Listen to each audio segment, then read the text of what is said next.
Nature is at risk. And this is, again, I'm reading from my poster. 5G and 4G now is mandatory irradiation of the public without prior study and assurance of safety. Wireless radio frequency radiation is a Class 2B carcinogen according to the World Health Organization, and this was established in 2011. The woman who was the head of the World Health Organization, I think her last name was Brutland. She had electromagnetic sensitivity, and she couldn't let anybody in the room with a cell phone that was on within 13 feet of her, and she would feel it. She's not working for the World Health Organization anymore. The public has been not consulted for 24/7, 365 days a year exposure to 4G and 5G from small cell tower antennas. Worldwide, doctors demand a moratorium on 5G, warning of health effects. We don't have a clue about the close proximity 4G or the 5G and what it will do to the world. The National Institute of Health just completed a 10-year, $25 million study last year on 2G and 3G and found clear evidence of cancer, which is a specific medical term. And I just am so concerned about this, and I hope you, I know it's a design meeting, but I just hope you take this into account when in your decision making. Thank you. Thank you, Sean. Anyone else care to speak in public comment?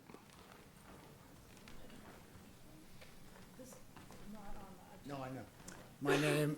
My name is Robbie Leeds. I live in the Springs. I'm principally here to speak about towards a moratorium on 5G, as well as most of the people here. But since we're on another subject now, I also wanted to mention Sonoma Speakeasy, a permit that I believe has been hung up with you all for the last 6 months. It's not true? It's not a planning commission thing? Okay, in which case I have nothing further to say to you. I'll see you in a few. Anyone else?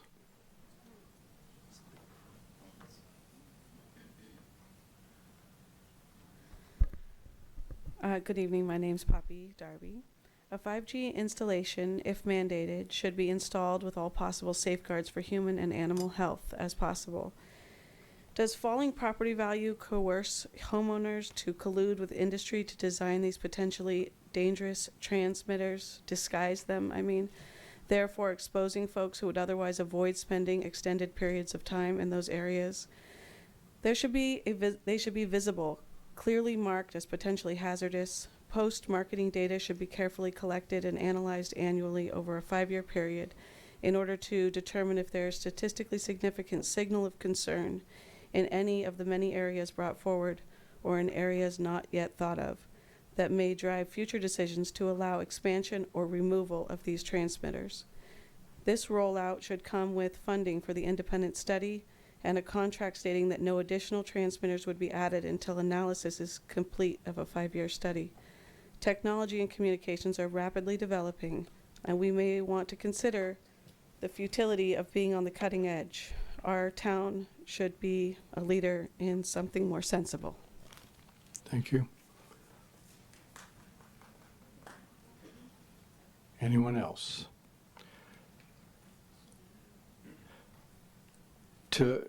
Before you speak, just because we have a large audience and we have a lot of, I suspect, a lot of public comment on the agenda items tonight, if you are agreeing with the previous speaker, it would serve us well, if we could acknowledge that and move on to new topics. But please speak. I want to thank you for the opportunity to stand here and just say a few words. We need your name, please, for the record. I'm sorry. Suzanne Perot. I recognize that 5G is going to roll out and roll over, so I'm hoping that in your design considerations you make an opportunity for it to be highly visibly seen. Also, make it so you can see it at night. I personally will have to avoid all of the areas where you have these installed, because anybody who has metal in their body becomes a transmitter for any kind of electromagnetic field. If you have a stent, which I do, it can cause your heart to fail or cause immediate angina.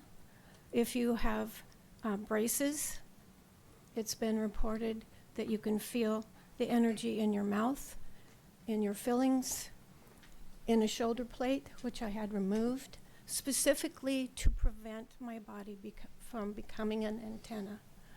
So please, we have a lot of seniors here with a lot of hip replacements and heart apparatuses. And just like they say, when you have a microwave oven, don't stand close to it if you have a pacemaker. Thank you for listening. Thank you. Please don't applaud, just show your support by waving either your flags or your hands. Thank you. Is there anyone else? Again, I want to repeat that we have a lot to get through tonight, so I would hope that you would limit your comments to things that haven't been said. But Well, my name is Jane Ante, and thank you for letting me speak. Can you hear me? yeah, pull it down a little bit to you. Yeah. I'm short, yes. You may think I'm a cowgirl. I am not. I have electro-hypersensitivity, and I am wearing a hat that has metal fabric. I have electro-hypersensitivity. What I would like you to know is that it is real, and in my heart, what I ask is that you all research. If you have children, or if you have grandchildren, do your research. One of my doctors is a pediatrician. She has electro-hypersensitivity in Walnut Creek. She is very knowledgeable. She's a speaker. Please protect the children. Their cells are changing constantly, and when they are getting the radiation, it is so dangerous. And if you do the research, you will see what's happening.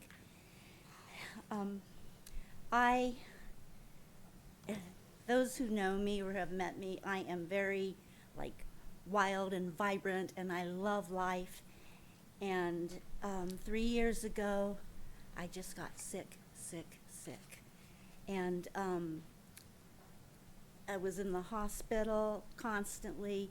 As an example, I went to the dentist, and boom, I'm sent by the ambulance. What it is all the radiation affects me.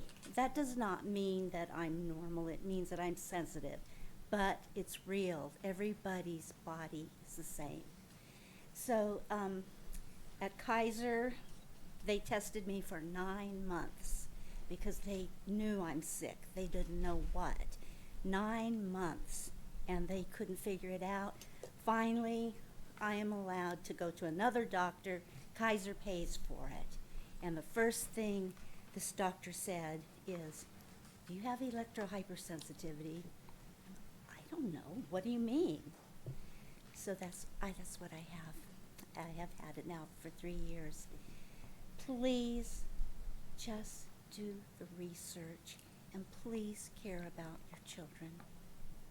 Thank you. Thank you for your remarks.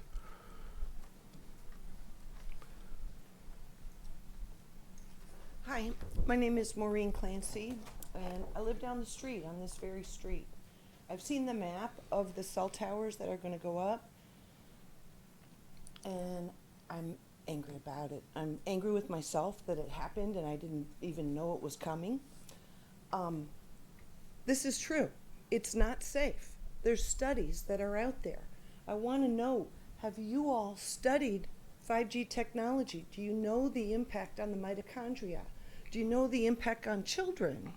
And do you know the impact, just recently in the news, a California school with a 5G tower, 6 kids got cancer in that school, so they took the tower down. In the design I respectfully request that you do everything that you can to mitigate the damage that this 5G will be causing for, especially for our children. Their skulls are thinner, they're more susceptible. It's not okay. Thank you.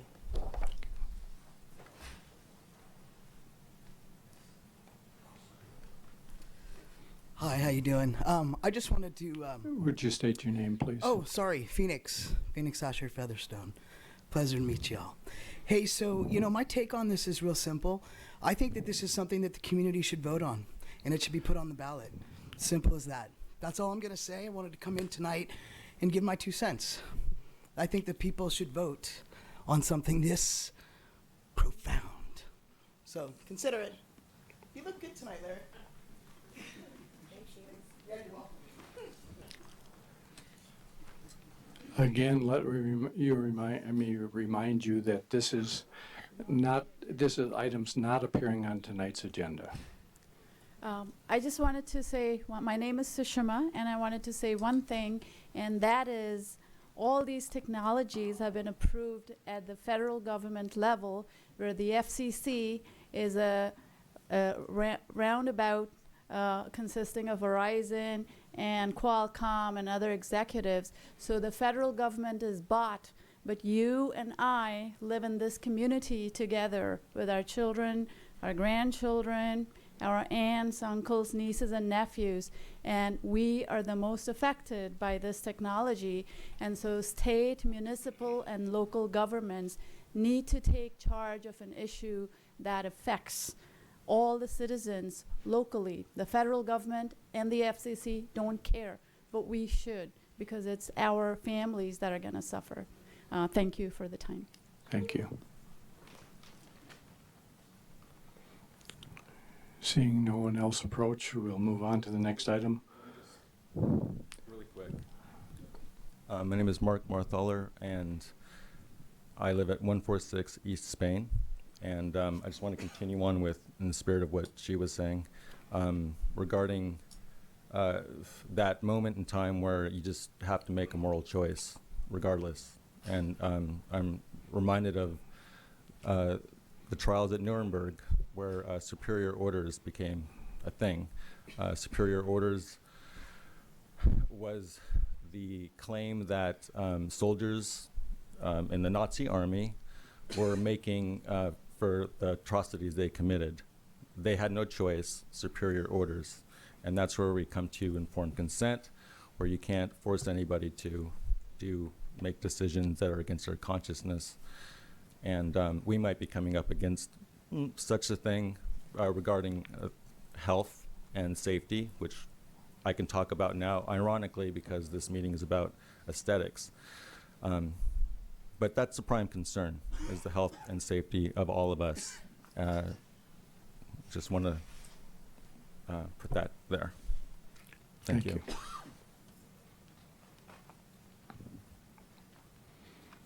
Okay, now we'll move on. Is there any comments on the agenda? Chair Felder, can we respond to the question about the speakeasy? Are we allowed to do that? No. Okay. Under the Brown Act, only a brief response could be provided. There could be no discussion and no action. Could we ask our planning director to respond to that question about the speakeasy? I actually don't recall what the question was. Oh, he was concerned that it was hung up in the planning commission process, but I just wanted to make sure that he realized that we approved that. I think it was unanimous.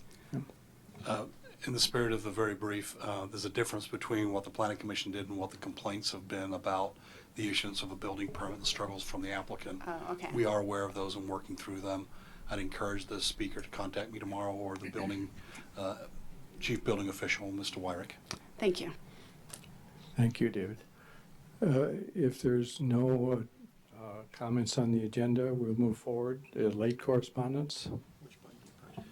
Yeah, Mr. Chair, you received an email, I believe, from Wendy earlier in the week that we've now attached all of the late correspondence to the agenda items, so you can access them from that location on your iPads or on the internet for the members of the public. And then also, we've just handed out hard copies. They've been coming fast and furious over the last week. I'm not getting one. Thank you. Next item is a consent calendar.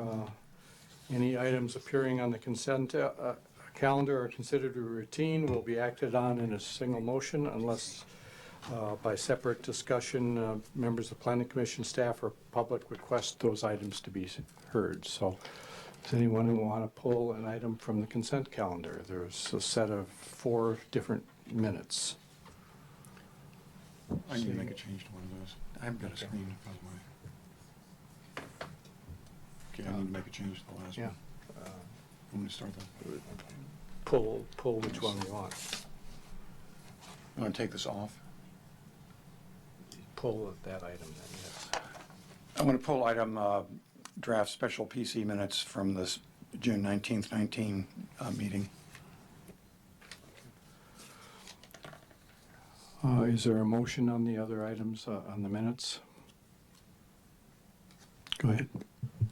I will be abstaining on any minutes prior to the beginning of 2019. Okay. The same here. Same here. Okay. So can I have a motion from one of the other commissioners sitting on this? I'd like to make a motion that we approve the items on the consent calendar. The first 3 First sets? 3 sets. Is there a second? I second. All in favor? Aye.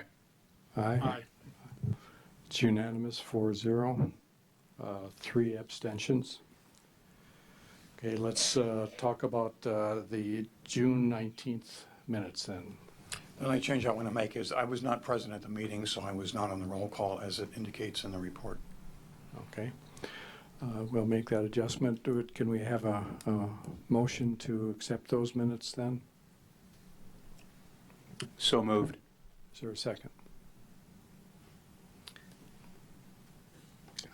I'll second. All in favor? Aye. Aye. Aye. Aye. Motion carries 7-0. Next item is a public hearing, which is a discussion and action to approve an application of Hatter for a use permit and design review and sign review, but we have a staff recommendation to continue that to our special meeting on the 25th, and so I would ask for someone to make a motion to continue. Mr. Chair, I move that we continue this item to the meeting, special meeting of July 25th. I'll second that. All in favor? Aye. Aye. Motion carries 7-0.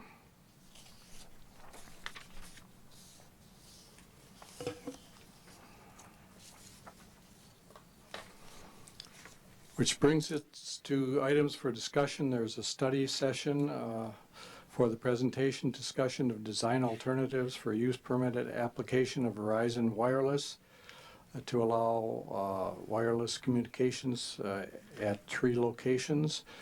And before we get into this, first of all, I just want to remind the commissioners here that this is a study session, and also the audience. That means there will be no decision made tonight. We are looking, the applicant is looking for direction in terms of the potential solutions that they have or to present to us. We can comment on site planning, compatibility with uses, the consistency of general plan, and potentially significant environmental impacts. But again, we will not be making a decision, and it provides an opportunity for the Planning Commission to identify potential issues and concerns, but we will not be making statements of absolute judgment, as they could be considered expressions of bias. There will be no straw votes or polls of the Commission, and any discussion that takes place during the course of this study session will not be construed as limiting any action that the Planning Commission may subsequently take with respect to the project that's being considered. So with that, I will move to a staff report. Thank you, Mr. Chair. David Storr, Planning and Community Services Director. So you may recall, some of you, that in November of last year, Verizon submitted 3 use permit applications, which the Commission contemplated and reviewed. That hearing was continued off calendar. At the meeting, the applicant received some kind of direction such that at the end of that meeting they requested an opportunity to submit additional designs. Over the last few months since that meeting, we've met with the applicant on a couple of occasions and looked at various design alternatives, and most, if not all of them, are there before you in your packet. The applicant and ourselves have already also extended the timelines that we described to you previously. They've been amended a couple of times. If you recall, we amended them in November at the meeting to successive dates for the residential component and also these 3 commercial sites. On June the 7th of this year, the applicant submitted the alternatives that you have before you, and tonight they've asked for a study session. And Chair Felder has just outlined the attachment, the comments that we've provided in the attachment that talks about study session guidelines that have been the policy of this commission over the years.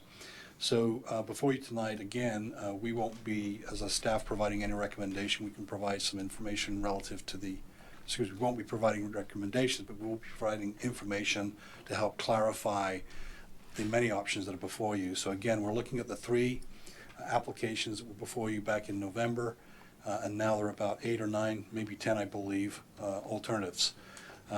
Before you this evening, I've just put on the podium there for you a matrix. That would be this document right here, and I'll just kind of very briefly go over it. It's to assist you as you review the alternatives. Remember, there's a 06, 07, and a 12.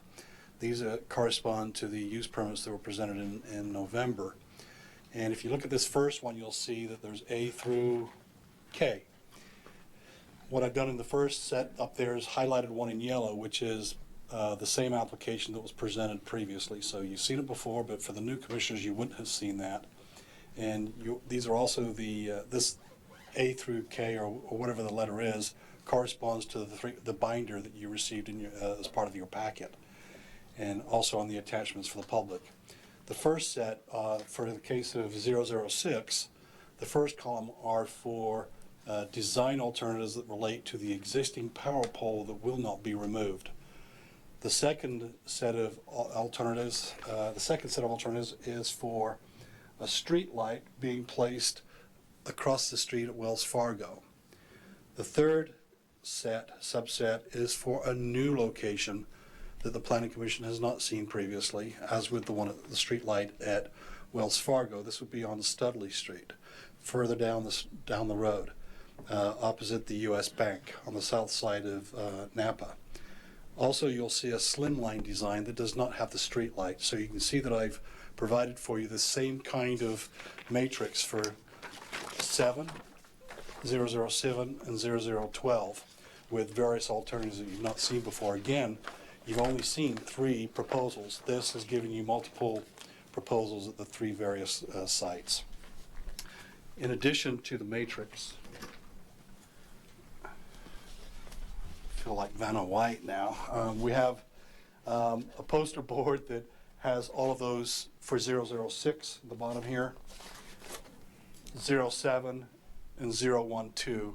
Again, these letters correspond to the images, so you can kind of see the set and how they compare one with another for the wooden poles, the street light, the introduction of street lights at 2 different locations, and then the slimline versions that you see. Again, these will be pretty much the same kind of format. I do want to point out, as with the proposals in November, the wood poles that you see at 007 and 012 are not using existing poles. They're removing those poles, making them higher, but they are wood poles. And so I just wanted to point that out because there's a variety. You can see that on closed circuit TV? We will. Sorry, we don't have the images on the TV. We have street lights, and then we also have the slimline pole. So I'll pass those over to the commission so you can see those. And again, I want to remind you that this is not a public hearing, it's a public meeting, and the public is invited to provide comment. And we're happy to have the public review these posters after the commission has had its opportunity to review them. This concludes staff's report.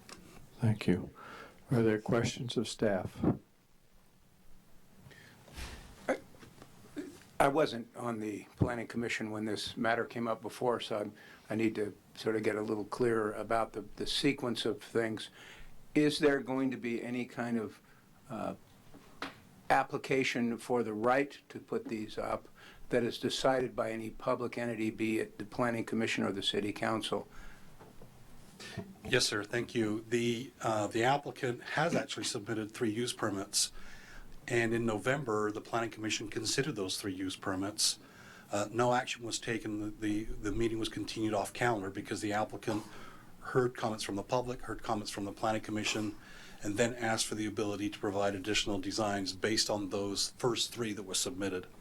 And you'll see those on the poster boards highlighted in yellow that show the design components. And as a result of that request from the applicant, they said, we'd like to submit some more. So from your direction tonight, the applicant will take the information it receives from the public and yourselves and then choose to change the design of those 3 use permits and submit those back to staff. We hope to have that based on the timelines, the revised timelines for you the week of September the 9th, at which point we'll advertise it for the public and also provide a recommendation on each of the 3 designs that we receive as a staff. And just to follow up, so at that point in time, there'll be a decision made on the applications themselves, whether they get to build them or not. That is correct. And there will be a staff recommendation at that time, And too. so what we're doing tonight is just to give feedback on the proposed design alternatives without weighing into whether or not the permit should be granted. That is correct, and you may also choose not to provide direction. Okay. I was also not on the commission in November, and maybe this was part of your discussion, but I've gotten the impression, I'd like to hear some clarification tonight, about this issue of authority with respect to the installation of communication towers like this. My impression is that there is federal government regulation of this particular industry which preempts local jurisdictions' ability to deny it except insofar as an application doesn't meet design criteria. Is that correct? Yes, that is correct, and I'll defer to counsel to provide the background, if you will, with respect to the Federal Communications Commission and also the recent changes that we've seen in the last few months. So very briefly, under federal law, there are constraints upon the city's authority to have aesthetic and zoning regulatory authority over these types of applications. They are essentially that the city cannot effectively prohibit the service. The city cannot unreasonably discriminate among functionally equivalent services. And also, probably most importantly, the city cannot make a decision on the basis of environmental effects of radio frequency emissions. Now, I would point out that that is as long as such emissions are in compliance with FCC standards. And these, as part of the city's application process, when there are final applications and final designs that are submitted for the use permit applications, the applicant needs to demonstrate that those FCC standards would be met. And the city also has a technical consultant who is there to confirm and does his own study that the FCC standards are met. That's the extent of the city's authority, and the city's ordinance establishes that the city has that right to ensure compliance with the FCC standards. Okay, thank you. And one follow-up question. Verizon is but one of a number of major communication companies. And is there anything in place in terms of local jurisdictional control which would prohibit the application by other communication companies to also install their own small cell or other transmitting equipment on their own poles and towers in different locations around the community? It's truly a case-by-case situation. As the city receives applications from this provider, other providers, the city then has to do its consideration and its processing and make a determination based on the city's ordinances, the authority the city does have, as well as the constraints under federal law. Okay, so we could, in theory, end up with an application by AT&T or other large companies to do a similar project. That is correct. Okay, thank you. Can I follow up on that? At our hearing in November, and I was on the Planning Commission at the time, I believe we were told that when 5G rolls out, each company could have anywhere from 50 to 100 small cell towers in Sonoma, basically. And so I guess my primary question is, before we go too far down the road, when it comes to design and aesthetics, I mean, this is a Verizon application tonight. They have Verizon designs for poles. Will AT&T have separate designs for poles? Will T-Mobile have a different looking pole? Are we going to mandate? I mean, these are sort of questions we should probably be asking right now, because if that is to occur, you know, I don't want a hodgepodge of different company designed poles. And so those kind of questions would be good to, it would be good to know the answers to those kind of questions.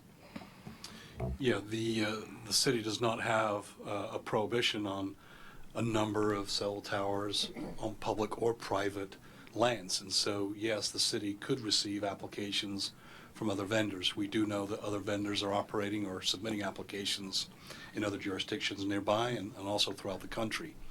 Our regulatory process has to be responded to when applications are submitted.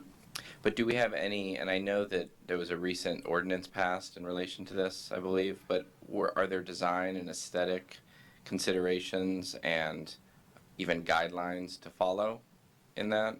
Or do we have design guidelines for telecommunication? You may recall, I believe it was November the 5th, the City Council adopted the urgency ordinance, and within that are regulatory provisions for design, aesthetics, and the permitting process that at some point that urgency ordinance will be made permanent.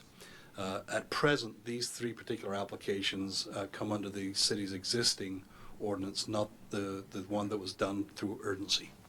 And then my final question, is this an application tonight for a antenna for a 4G network or 5G? Because there was some confusion on that. The application is for 4G, and as I believe from the applicant, they've explained to us that it's for it also has the potential for expandability to 5G. Okay, thank you. Two follow-up questions for council, or one for council. You were referencing that the city has the ability to ensure compliance. Could you, as far as staying within whatever the acceptable FCC range is, what is what if they're not found in compliance? Do they lose the ability to function? Do they just get kicked out, or do they have to tweak it down and then prove that they've are back in compliance? It is a requirement for the application to be approved. It is one of the criteria that the proposed design comply with the FCC radio frequency emissions. And if it doesn't? And if it does not, then it does not meet one of the requirements for approval of the permit. And as I said, we do have a technical consultant that does an independent analysis.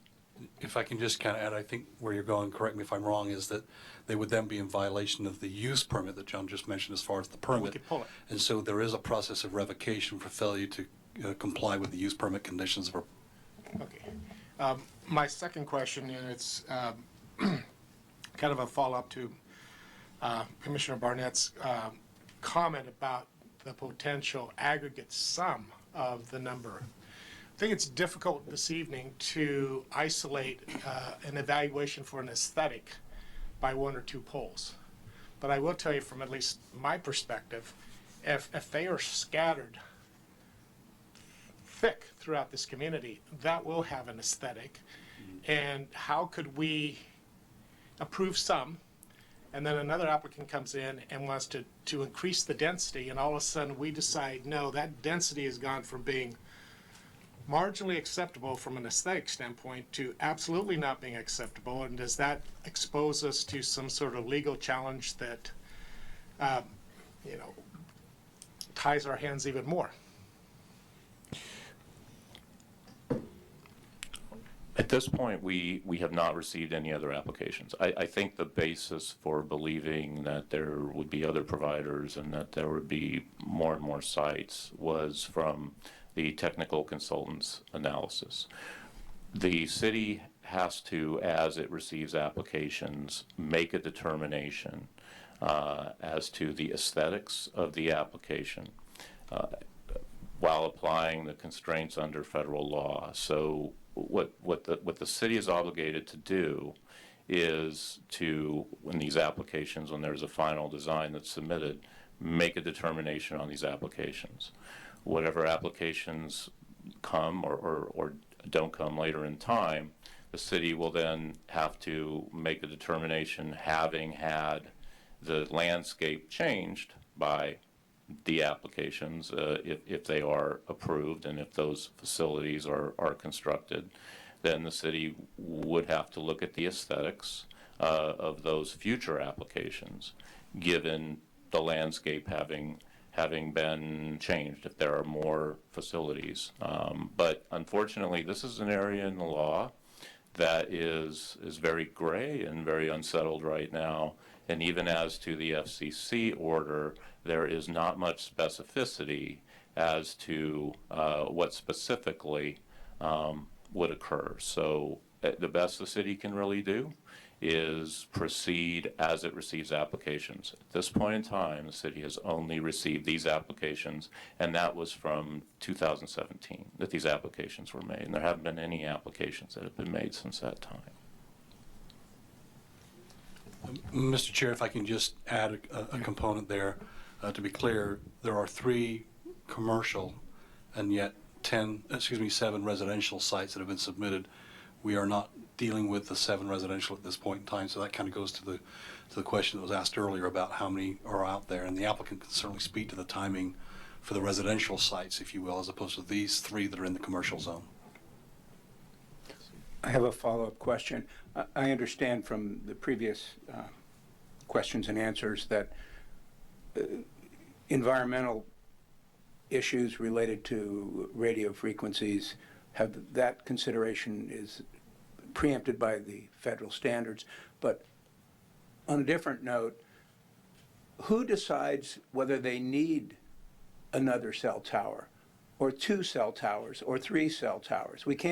If we can't say, oh, we don't want this because it has these frequencies, but where is there a showing of need for them in the first place? Where is that determination made? I mean, my cell phone is a Verizon. It seems to work fine. We have in our ordinance, we have many different requirements of submittals that have to be provided, including master plans over 2 years of all of the facilities that may be planned as part of any new application that is made. That this as Mr. Storer explained, these applications were made under the old ordinance. But under the new ordinance, there is a requirement that there be a master plan that be provided with an application for a new application that's made for a new facility. So a planning process of, say, over 2 years, what are the facilities that are being planned? And through that type of information, the city and its technical consultant can review what the overall plan is of the provider that comes in after, after today with their application. Okay, but as to the matters that are before us, these 3 permits, is there a showing required that these, I understand there's a whole bunch of residential ones that we're not even looking at right now, but is there a showing or a required showing that these are in fact necessary? Yeah, so we had our technical consultant in November did review the submittal of by the applicants to show coverage and capacity. That's not part of the application tonight, nor is there any kind of CEQA review being conducted tonight. This was simply a request to get some direction so that they can submit those applications. When they do that, they'll also be providing us with undergrounding information in addition to the RF exposure. But when it comes back for action on the permit, as you mentioned earlier, once the design criteria have been vetted, is there then going to be a consideration of the necessity? Correct. That'll be part of their submittal requirements. Okay, and it'll be incumbent upon Verizon to prove that they in fact need these? That is correct. And our old ordinance states that there needs to be a significant gap in coverage or something. Is that in the old ordinance? Actually, Verizon has already provided information of various alternative sites with their original application back in 2017 under the old ordinance. But does that old ordinance say there has to be a gap in coverage first? The gap in coverage test comes from the courts, and that was the test that was established for the standard that there not be an effective prohibition of services. The FCC order that was adopted in 2018 expands a significant gap of coverage to standards such as not materially impede capacity or improvement of services. That is under review by the courts, and there's also legislative efforts to overturn that FCC order. We'll have to see how things go as they go along. But there is an alternatives analysis that Verizon has provided under the old significant gap in coverage test. Thank you.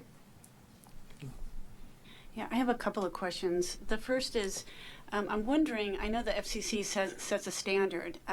Do municipalities such as Sonoma have the ability to set tighter standards, such as California did with smog issues? Is that something that we have the right to say, the FCC has set a basic level, but we want to make something tighter, we want to have higher restrictions? That's the first question. Not as to radio frequency emissions. As to aesthetic regulations, the city has quite a bit of authority as long as it does not go beyond the lines that are drawn under federal law. Okay, so we're gonna, the RF issue is gonna be put aside, is supposed to be put aside tonight while we look at design. It seems kind of weird, but that's what we're supposed to do. A question on these locations, I'm wondering, are all of these locations owned by the city of Sonoma? Who owns these locations? None of them are owned by the city of Sonoma. Who owns them? I believe the applicant can address that. I believe it's the utility company, isn't it? Yeah. Hi, I'm Mark Peters with the CBR Group, applicant and agent for Verizon. The locations we've all provided are in the public right-of-way. They are available for use by utility companies to provide vital infrastructure, which is what our facilities are. The wood pole designs that we're talking about are owned by utility companies currently, either PG&E or AT&T or Verizon and or a couple of other joint pole owners. And then the steel pole designs that we're talking about in a couple of the locations are owned by the city, as in the street light for 006 at the Wells Fargo, The other standalone steel pole locations would be a Verizon-owned structure. Thank you for that. You're welcome. That's one question. Another one? I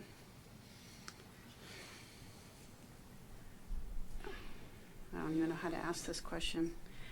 Is the possibility of putting this discussion out on a ballot, is that even something that is something we can consider? Is that something that we can say the public has a right to have a voice in this? And is that something that we could say we would like this to be a ballot measure?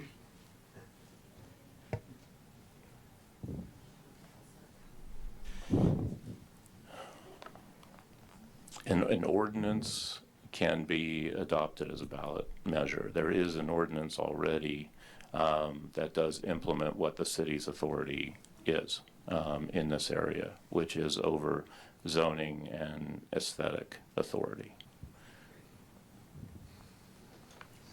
Last question, and then I'll pass it on. Similar to what Commissioner Wellender was saying, if we have 3 poles, we're looking at specific design on 3 locations, but if we end up with more poles, then design is contextual, and what we may approve for one location may look absolutely ridiculous in another location. How do we manage that?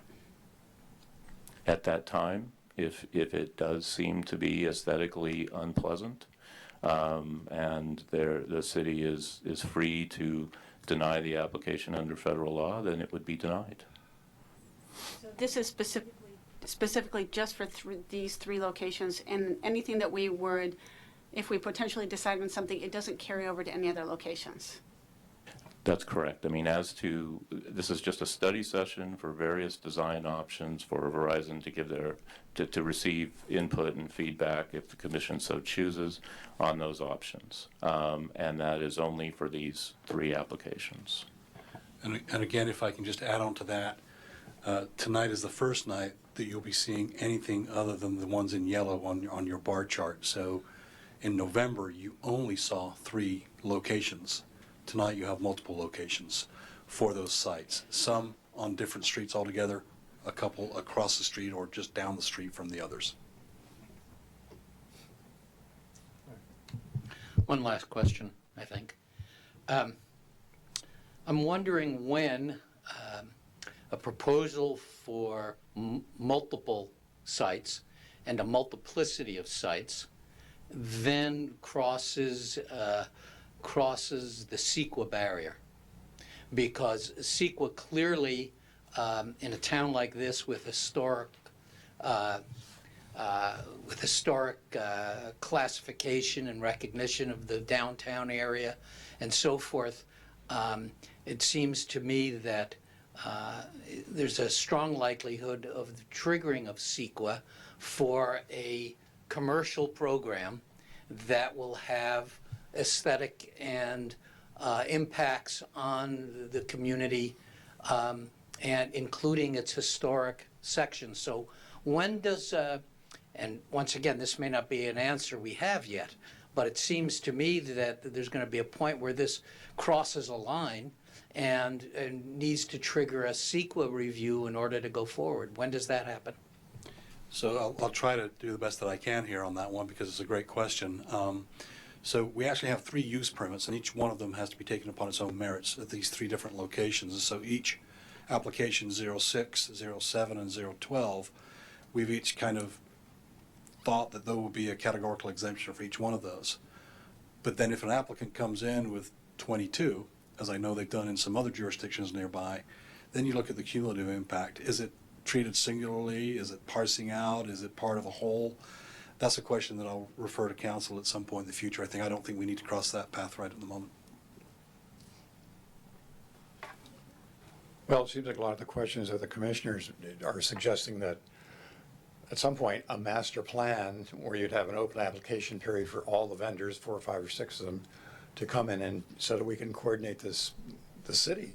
Has any other community done that sort of thing where they have an open application for everyone and they close that and they know how they're going to manage the whole project? I'm not aware of it. No, I believe throughout the country, providers submit their applications where they choose to, and a public agency is not able to to prohibit that unless there's an ordinance in effect that requires that. Currently, we don't have that provision. I mean, in some respects, Sonoma has a unique situation. 10,000 people, it's small, it's historic. It's a lot different problem than New York or Los Angeles has. Thanks. One question about the undergrounding. In the first meeting, it was discussed that when we were looking at wooden poles, we were going to hang equipment on the poles and the wires. People were objecting to that because of the aesthetics of that. Too much stuff out there on the lines, looking very industrial. The comment was made that if the trend continues and develops further into this town, that we would do an undergrounding project. And I think the applicant responded that they could underground at that time, wouldn't delay the undergrounding of our other utilities. Well, I think the reality set in. It doesn't appear to me, based on the report we got this week, that that's possible. It seems like the door is being shut on undergrounding because of the nature of the technology being line of sight. Is that your opinion right now, that undergrounding is not going to be feasible in any major way here? You may recall at the hearing in November, I explained that our current ordinance, Chapter 5.30, does have a provision in it that talks about the ability to underground equipment. And I believe that was part of the direction that was given to the applicant to explore options for undergrounding infrastructure. Obviously, the antenna has to be above ground. In the menu before you tonight at each of the 3 locations, nothing has been provided underground. And that's clearly the direction that the applicant chooses to go in at this point, and I'll reserve judgment until I see the applications to determine or come up with a recommendation to your commission. It just seemed clear from the report, the end of the report, that they had closed the door on undergrounding because of inconvenience to the public, cost, and feasibility technically, the way I read it. Again, in the 3 applications in November, there was undergrounding analysis where the cost was prohibitive. The applicant provided pros and cons. They haven't got to that level of detail tonight. You do have, again, that same information. I think in the back, there's an explanation. The costs seem to have come down from $100,000 to $130,000 per volt to something less than that, but I'll have you ask those questions of the applicant about why they choose not to go undergrounding. Just one last comment on that. It seems to me this commission needs to look out into the future about the impact on the whole city, and that undergrounding issue could come up as important. One follow-up question on that. Are there any legal requirements in terms of undergrounding, like in terms of feasibility? Like, we can't obviously impose an undue burden on the applicant when it comes to undergrounding. In terms of feasibility, is there any sort of standard we have to consider? As far as the law on undergrounding, our own ordinance states that equipment is to be undergrounded if feasible, and then it's up to the applicant to establish the feasibility. So our ordinance establishes that. So they say it's infeasible. The applicant is claiming that it is infeasible, and we up to the applicant to demonstrate that. But if we thought it was feasible, what happens at that point? I mean, Well, you may recall the burden is on who? It's is it on us? It's or? clearly upon the applicant to submit information to you to make that determination. And you may recall in November I did provide some slides and photographs where there is space available in some locations, not in others, whether it's in the sidewalk or in the street, where you can see undergrounding from PG&E for their equipment, unrelated to the cell tower locations, but in close proximity. So the applicant will need to demonstrate to us that that's not a feasible option for them at those 3 locations. Okay, thank you. So as a follow-up, if we, in looking at these design alternatives, still are predominantly in favor of undergrounding of anything that can be undergrounded, that can still be a recommendation to the applicant to further consider it? Yes, and you can do that tonight. And let's say, for example, the commission said, thou shalt underground everything except for the antenna. The applicant may choose to go along with that or not go along with that. They will submit what they choose to submit for us to respond to. And at that point, if they choose not to underground per direction, and they may receive tonight, certainly, staff will formulate a recommendation. The commission may choose to deny the applications or approve them with conditions that could require undergrounding. So there's some variability and maneuverability in the applications. Okay, I don't see any further questions at this point. I'm going to open it up for the applicant to give us an overview of their design solutions that they are going to put forward. But before I do that, I would just like to preface this to the public. Please understand that this commission is under some very significant legal constraints on what we can and cannot do. And we are certainly going to listen to everything you have to say, and if there's anything in our power to accept those considerations, and we have the ability to act, we will certainly try to do it. But we still have to conform to the law, and so we have to work with the hand that's been dealt us. And at this point, the hand we've been dealt says aesthetics. And so we're going to concentrate as we look at design alternatives on aesthetics. And when we get to the matter of a use permit, things have changed dramatically even in the last few months. So maybe there will be more changes that will give us further direction. But at this point, we don't have the power to do much other than look at aesthetics. So with that, I'm going to turn it over to the applicant to give us an overview of what they have proposed. Mr. Chair, if I can, just for the benefit of the public, could you outline the rest of the agenda for tonight with respect to this item, that the applicant will speak, we'll turn it over to the public, and then have them, the applicant be able to respond, and I guess I've just done it.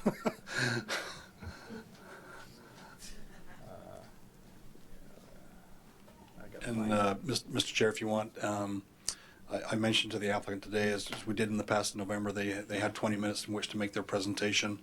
You, of course, as a chair and body can extend that. I'm not quite sure how long the applicant needs tonight, but also you have the discretion to go with 3 minutes or 4 minutes for the public comment period too. So I wanted to point that out. I approached the applicant before the meeting, and they've agreed to give us an overview of these various sites and proposals, and then if there are questions, they will go into it further. I was citing the fact that I did want to give the public an opportunity to speak without having to wait for hours and hours before this happens, and so we will hopefully have an overview. If we have some questions about what they're presented, we'll try to get through that and then open it up to the public. Let you have your turn. We're going to have to limit it to 3 minutes for your discussion per person. And then we will have the ability to come back and ask further questions to the applicant or to try to get further clarification before we make some final suggestions. So that's where we're going. You're on. Thank you. And good evening. My name is Mark Peters. I'm with the CBR Group. We're the applicant. We're the agent for Verizon Wireless for these applications. We're here tonight to talk about some design options that we've brought back to you after our hearing in November. We got the message that there may be better aesthetic alternatives. We spent a lot of time with staff, with your staff, working to explore all the possible opportunities that or options that are available to us. The packets you have tonight, there's a lot of information in. I know that you've asked me to provide an overview, so I will try to keep this fairly high level as we go through, and then we can answer, in any level extensive questions about the designs as we go, and there are a big number of them. I would also make just one quick comment too about several of the questions that were raised tonight during your staff presentation. Were covered fairly exhaustively in the November for the new commission members, and I would encourage you to review that and what your third-party expert provided as far as information, which I think would be helpful for you when we come back. Each one of the 3 locations, we have designs on wood poles. Those are utility poles that are owned by member associates of the Northern California Joint Pole Association.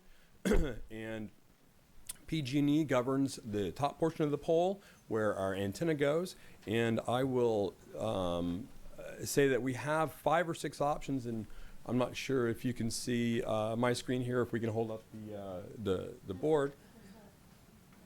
Are we on?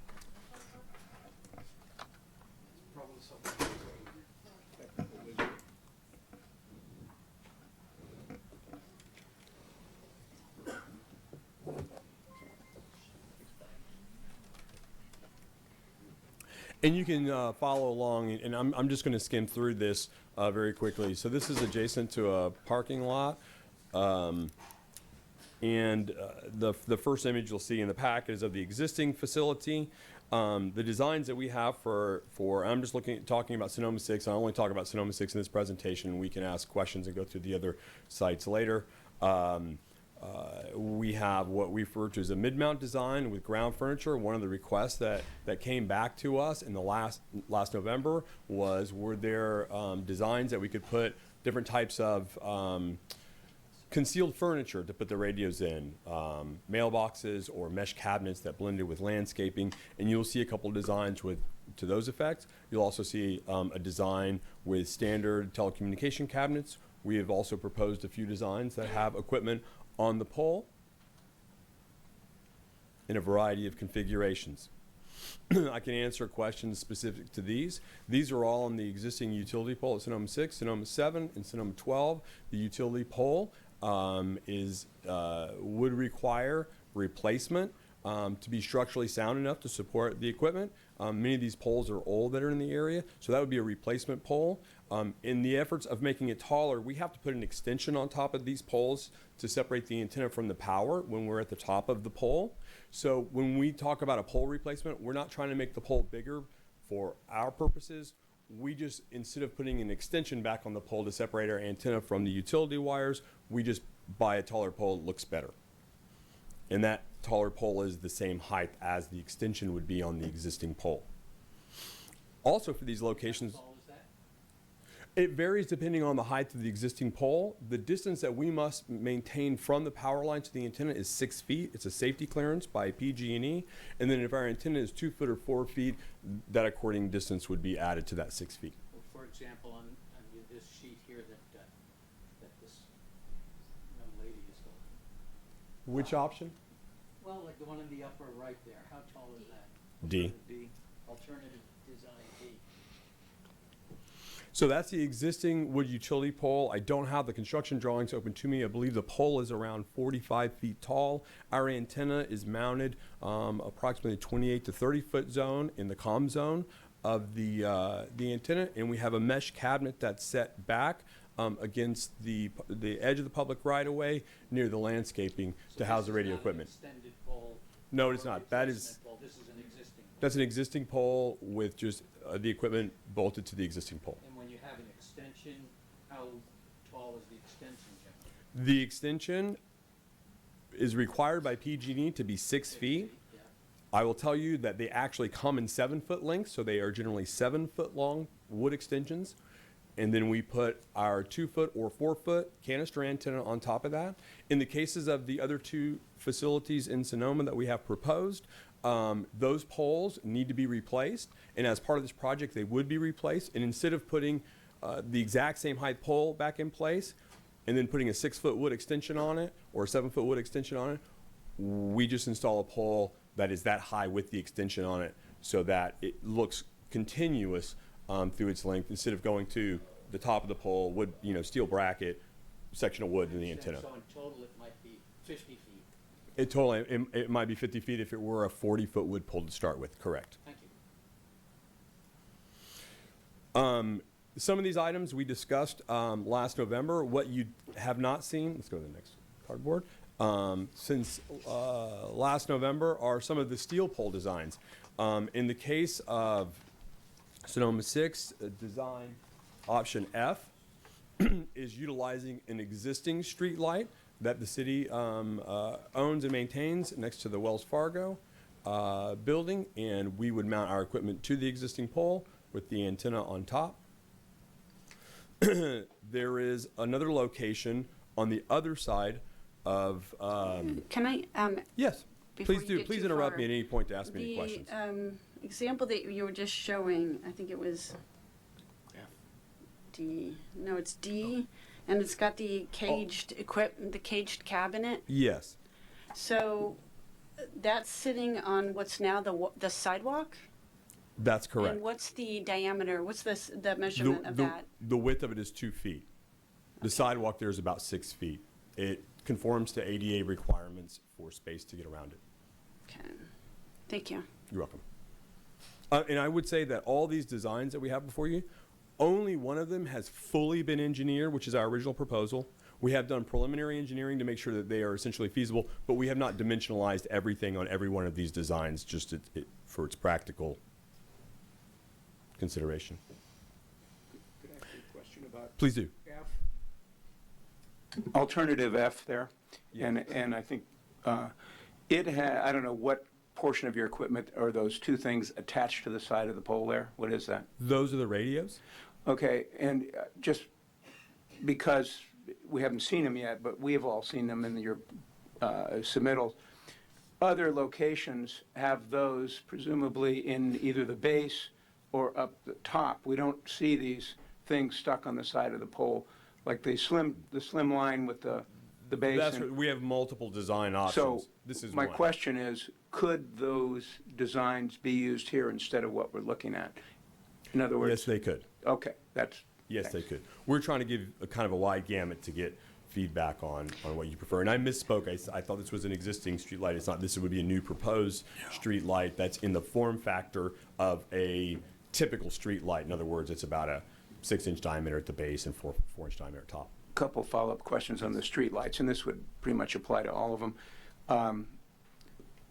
Was there any determination or consideration that in fact another street light would be helpful in the locations in which these are proposed? We are not the city's Public Works and Engineering Department, so we used just our experience and looking at the areas to try to find places that were commercial in nature, that had a commercial use, that didn't have lighting over the street. There's a bank and an ATM right behind it. I do concede the fact that there is private lighting in the parking lot behind it. You know, as far as how much light could be put out from this, there are a wide range of luminaires that are available for these types of street lights, from less light to more light. We try to choose locations that would benefit from street lighting in all of the new locations that have a light on them. And would the cost of this street light and pole and street light be borne by Verizon? Yes. Okay, thanks. Mr. Chair, if I can just interject, thank you for clarification on the net new light on the Wells Fargo site. On this particular design F that was raised and some other designs, we see the radios. Can you point out for us where the disconnect switch is and the meters? Because I don't see them on there and I don't see them up in the antenna. And that to me is pretty important, primarily because for the commission's benefit on the matrix, I put a question mark where I couldn't figure out where the disconnect switch was in the power meter. You're correct. So the power meter, PG&E has a new wireless smart meter that can fit in the shroud. I don't know if you can see my mouse. That goes in the shroud up where the antenna goes. The disconnect, and I may have to apologize, may not be well represented on here. It would be on the walk side opposite of the street, and it is a box that's about 4 inches wide by about 6 inches tall and about 2 inches deep, that has a switch on it so that the site can be turned off for workers and or EMS personnel to disconnect the electricity from the facility. And that will be the same for the other designs that I don't see them on. Yeah, some of the other designs, and I can just kind of segue a little bit here to one of the new location designs, which you see now on the screen, which is option G. Thank you. I have to move my glasses back and forth. In this design, the disconnect would be mounted in the uniform base, so it would not be directly visible. If you can go down further, keep going. Next one. Next. Right there. I think you can see no, it must be on one of the other designs. It must be on 7 or 12. Yeah, where you can see, well, you can see the right there. There you go. Yeah. So the disconnect would also be hidden from view at this point. And the meter's inside the antenna to the top. You know, it's fairly small. The photosims, I mean, if we provided a full engineering package, and the submittal would be updated and probably more granularized photosims. Well, if you can go then to the very first alternative, A, on this at this location, you'll see the disconnect. Whoop, next one, sorry. you can see the disconnect switch midpoint there on C. Right here. So is that the kind of disconnect box that we'll see with those two radios in that other design? Yes. Okay, Yes. thank you. Question, please. Yes. On the disconnect switch, is it switching off the electrical feed? Correct. Or is it shutting off the system?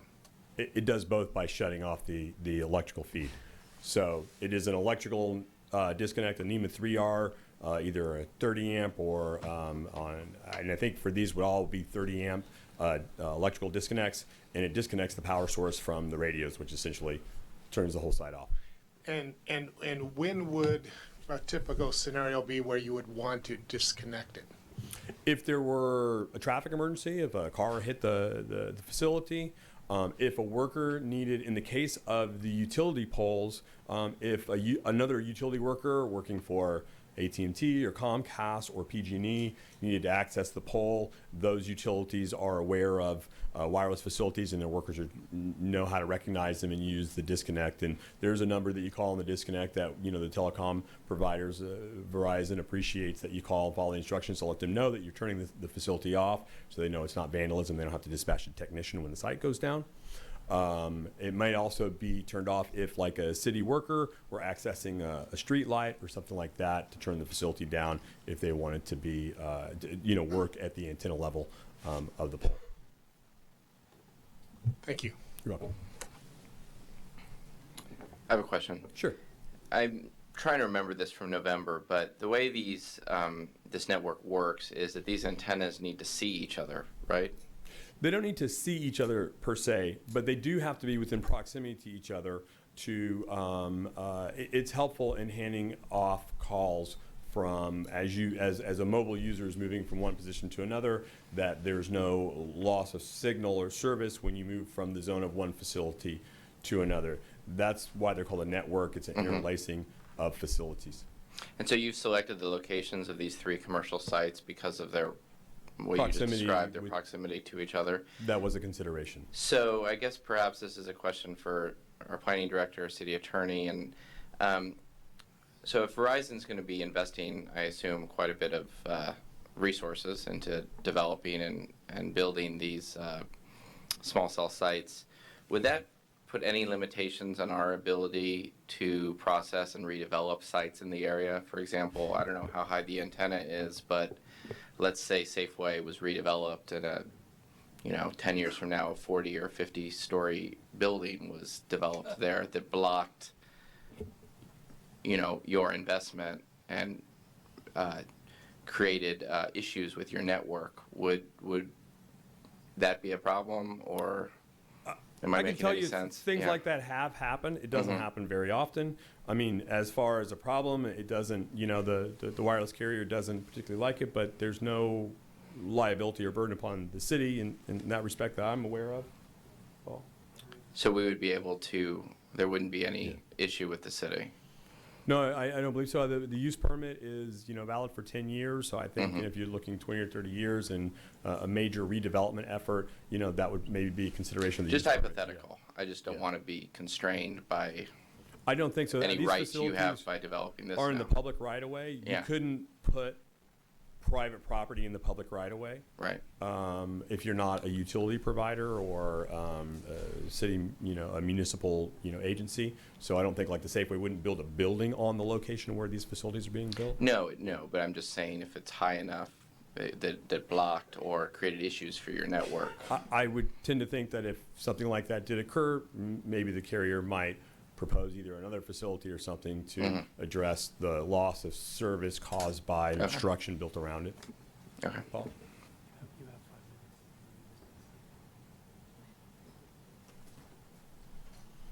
That was my question. Okay, I think that were you saying about time? Technically, we have 5 minutes. I don't know if we want to just go.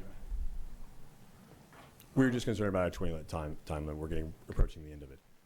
Well, if you can kind of keep going, and Sure. I appreciate you allowing us to interject with course. questions, because it's a little easier to do it at the time, and we'll give you a little leeway on the time as well. Okay, thank you. I'll keep going. So these locations, we selected the steel pole locations for a new standalone structure that Verizon would own and take the burden of placing in a few different design options. There's one with the square base. There's one with a larger diameter but shorter round base, a taller diameter but narrower round base based on feedback from the city. We also included designs where similar to what we're doing in other communities, where there's a slimline pole without a wide base and a separate cabinet at the base, which has a couple of views. So in all of these, you know, we chose a location which seemed to be advantageous from additional street lighting, but we were also, you know, open to discussing, you know, moving it within a certain, you know, range that might work if the city had, you know, input as to, you know, specificity of the location as well. All three of the locations have a number of wood pole options and a number of the steel pole options. Staff did, you know, ask that we provide some dimensions and some drawings that we submitted that further expand or dimensionalize on the round pole base street lights, which I think consensus might be, and Christy could hold up a card with that, might be viewed as one of the better design options. How high is that? I can't, wait just a sec. I can't see how tall And we can that is. answer. How tall are these? He wants to know how tall, these are 29 feet? They're 30. Most of the steel pole designs are 30 feet tall to the top of the antenna. Okay.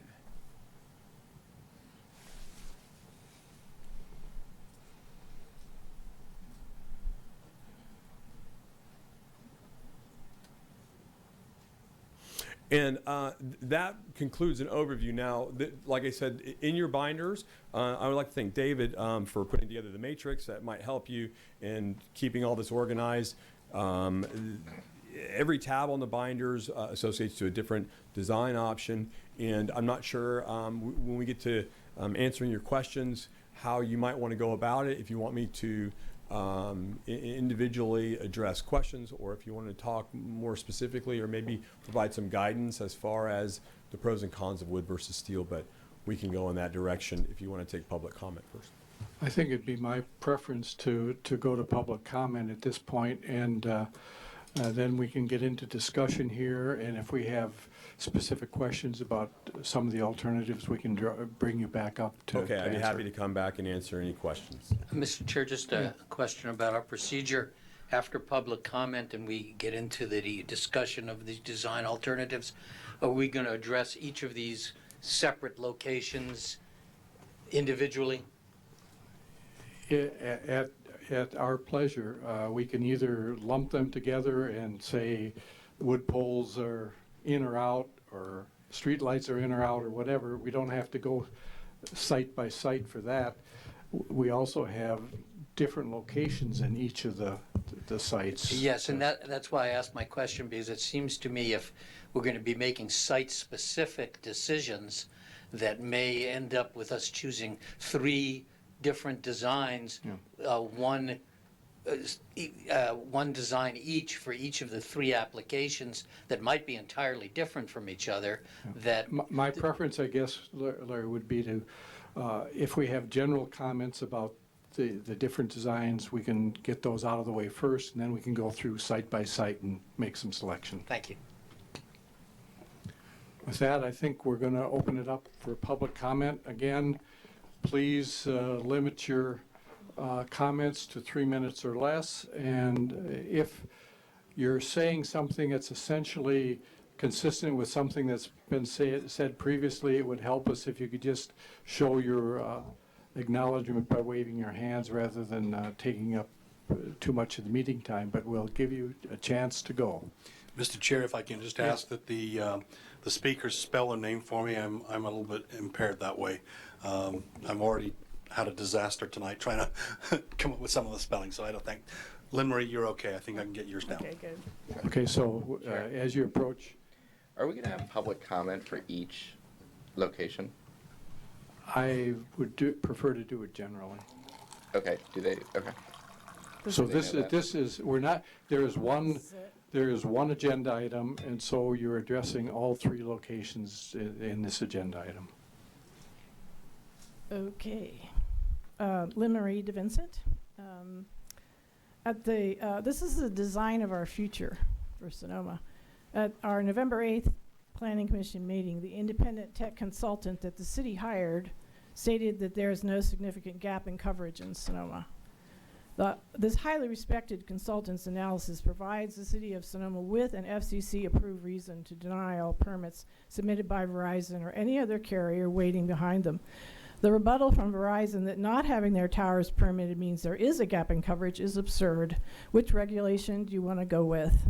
You are a commission of conscientious individuals. There is value in obedience to regulations. I'd like to talk about how regulations can be and are interpreted in different ways. Federal law still treats marijuana as a controlled substance like cocaine or heroin. Anyone in the city of Sonoma possessing, buying, or selling marijuana is committing a federal crime, and yet the city just approved 2 dispensaries. How did that happen? What federal law has the city chosen to set aside? What opportunity and what risk have you taken on? And why is the city of Sonoma agreeing to the FCC's regulations on permitting cell towers? The city chooses to risk a federal lawsuit so folks can get their medical marijuana, but you're going to agree to the FCC rules that permit cancer-causing radiation that will blanket every single person, local or visitor, 24/7, 365 days. We can turn off our cell phones. We will not be able to turn these towers off. Once these Verizon towers are in, trust me, the other carriers will follow. We protect our children from alcohol, cigarettes, marijuana. What about these towers? The young and elderly are vulnerable to excessive radiation. Our beautiful town will no longer be a tourist destination. Your neighbors who are cancer survivors or already sick with the proliferation of cell towers on private property, thousands of hotspots, smart meters, we're going to be suffering more and forced to leave. There are lawsuits stacking up against the FCC. People are demanding their rights to reclaim local control. There are multiple bills being implemented that demand independent studies to prove the safety of this technology, which will not happen. The repressed and dismissed peer-reviewed scientific studies that show the horrors of health effects from radiation poisoning are being brought to light. Commissioners, staff, you are our community leaders. Take this opportunity and direct the city to deny the permits. The future is in your hands. Thank you. Thank you, Lynn. Please refrain from applauding. I'm sorry. We'll try to keep the decorum here. Good evening. My name is Valerie Wolf, like the animal, and I am going to read you about the 5G leading senators Feinstein, Schumer, Harris, and Blumenthal submitted a bill restoring local control and abolishing the FCC industry-captured commission. On June 27, 2019, some of the leading senators in Congress submitted a bill, S-2012, to restore local control over the deployment of 5G and abolish the industry-captured regulations. The bill, S-2012, Restoring Local Control Over Public Infrastructure Act of 2019, was submitted by Senator Feinstein and is co-sponsored by some of the leading Democratic senators in Congress, Charles E. Schumer, Michael Bennet, Kamala Harris, Ron Wyden, Ben Cardin, and Richard Blumenthal. The bill aims to abolish 3 of the following regulatory actions adopted by the Federal Communications Commission and declares them as having no force or effect. Following: the accelerating wireline broadband deployment by removing barriers to infrastructure investment and accelerating wireless broadband deployment by removing barriers to infrastructure investment adopted by the Commission on August 2nd of 2018. The declaratory ruling in the 3rd report and order in the matter of accelerating wireless broadband deployment by removing barriers to infrastructure investment and accelerating wireline broadband deployment by removing barriers to infrastructure investment adopted by the Commission on September 26, 2018. The rule adopted by the Commission titled Accelerating Wireless and Wireline Broadband Deployment by Removing Barriers to Infrastructure Investment, October 15th, 2018. We have some forward-thinking senators that are trying to put the rights of cities to control this 5G wireless craziness back, and I hope it's on its way. Thank you.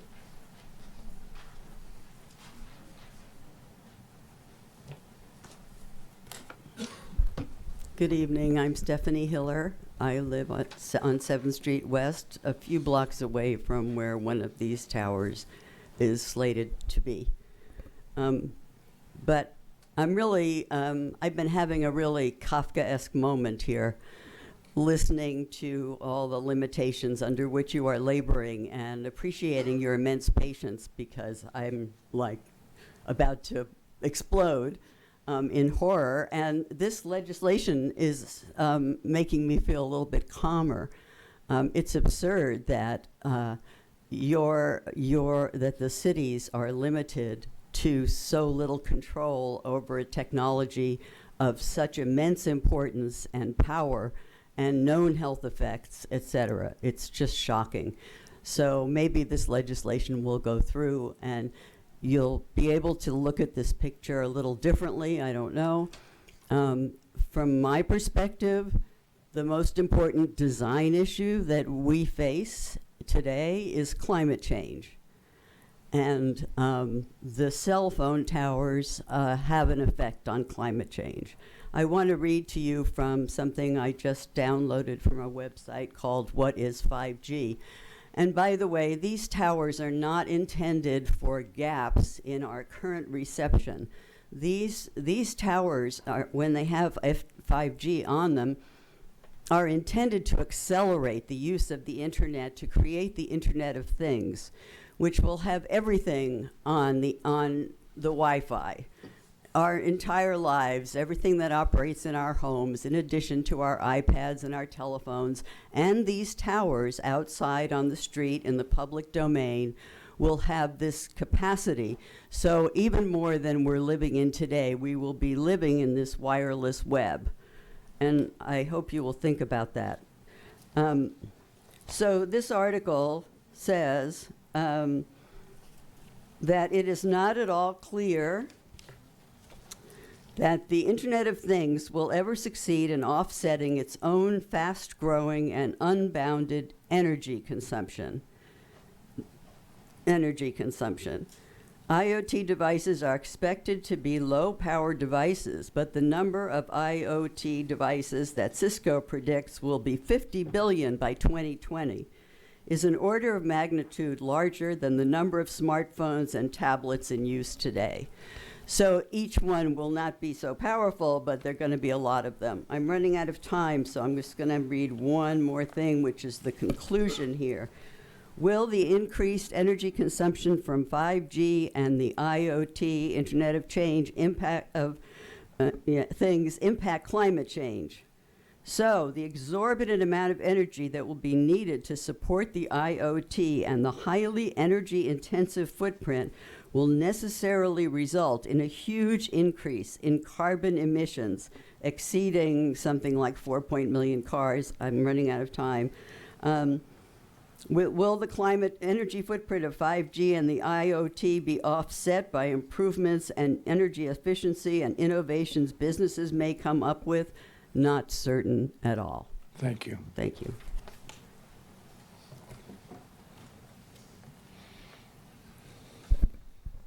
Again, my name is Robbie Leeds. I have an iPhone 10. It cost me a little more than the first brand new car I bought in 1962.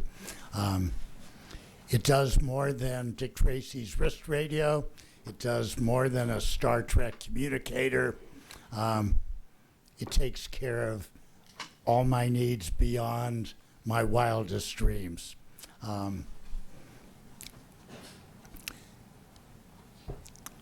It does everything I could possibly want without the addition of new technology, is my point.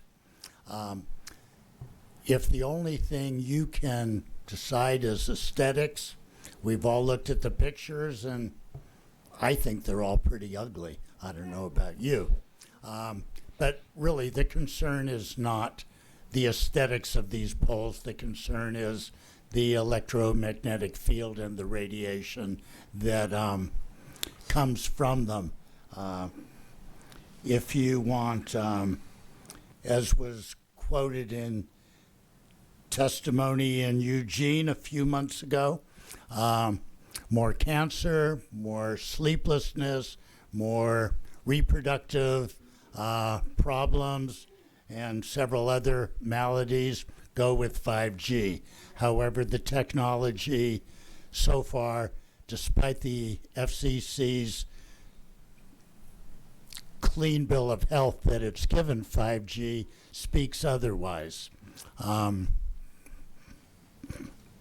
Lastly, I want to say that cities such as Eugene, Portland, Seattle, Tumwater, Bellingham, Washington, have all sued the FCC and Verizon for their obvious power grab in this particular matter. The courts, I believe it's the U.S. Court of Appeals, is taking this case and should rule on it by the end of the year. I would suggest you join them and say that you'd really like more say over this issue than just what the towers look like. Thank you. Thank you. Hi there, I'm David Schoenbach. I'm a resident here in Sonoma. The last time I addressed the Planning Commission was 8 years ago in preparation for the approval of Sweetwater Spectrum, where my daughter has now happily been a resident for the past 6 years. So thank you, Commission, for your good work.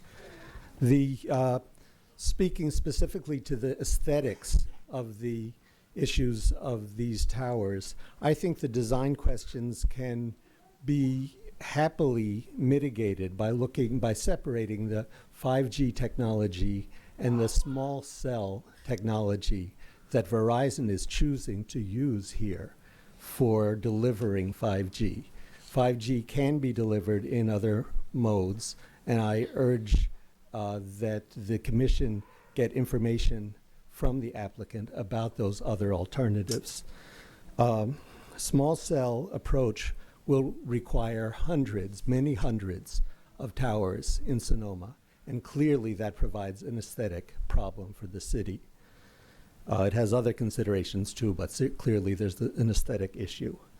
The alternatives to small cell exist. One is called, I believe it's pronounced MIMO, M-I-M-O, used by AT&T and I believe T-Mobile and possibly Sprint.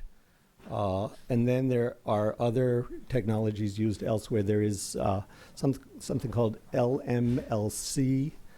I don't know that it's used yet in the US, but it is used in other locations for providing large cell approaches to 5G delivery. I would request, actually, 3 separate requests. First request is that the Commission request of the applicant research into the alternatives to small cell. Secondly, that the Commission consider Commissioner Bohar's recommendation, comment about a master application where the various vendors would submit to some requirements set by the city. And then the third is that you also take a look at some of the approaches that other cities have used for handling this issue. I'm thinking specifically of Petaluma's ordinance regarding 5G, also Mill Valley, and also there's something I think pending right now in Palo Alto. Thank you very much. Thank you. Hello, my name is Suzanne Bauman. I'm with the group Sonoma Napa Neighbors for Safe Technology. In the event these cell towers come in, We ask there be a wireless telecom citizens committee formed to advise this technology that will affect every resident.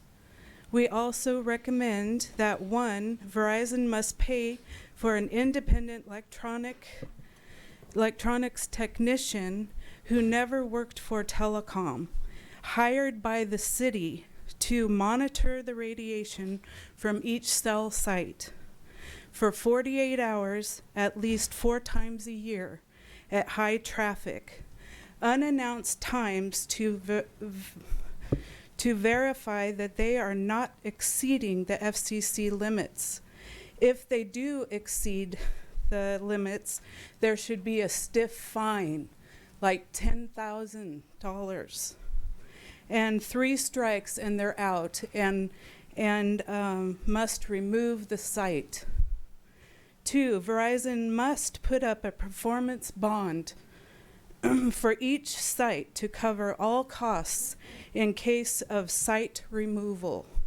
3, there should be an annual fee for each cell site to commence when the permit is approved. It should be no less than market rates. It should reflect the fees Verizon is now paying to the site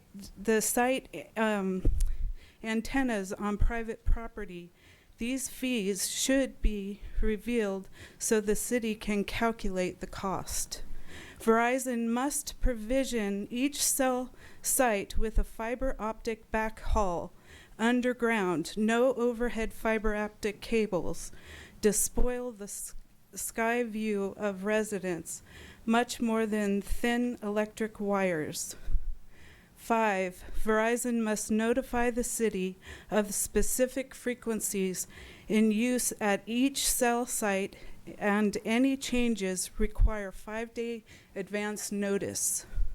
6, every new application should entail a 2-day public workshop over a weekend publicized in advance in the local media, newspaper, and TV at the telecom's expense, where telecom employees, agents will be available to answer questions from the public and make presentations about their plans for the city.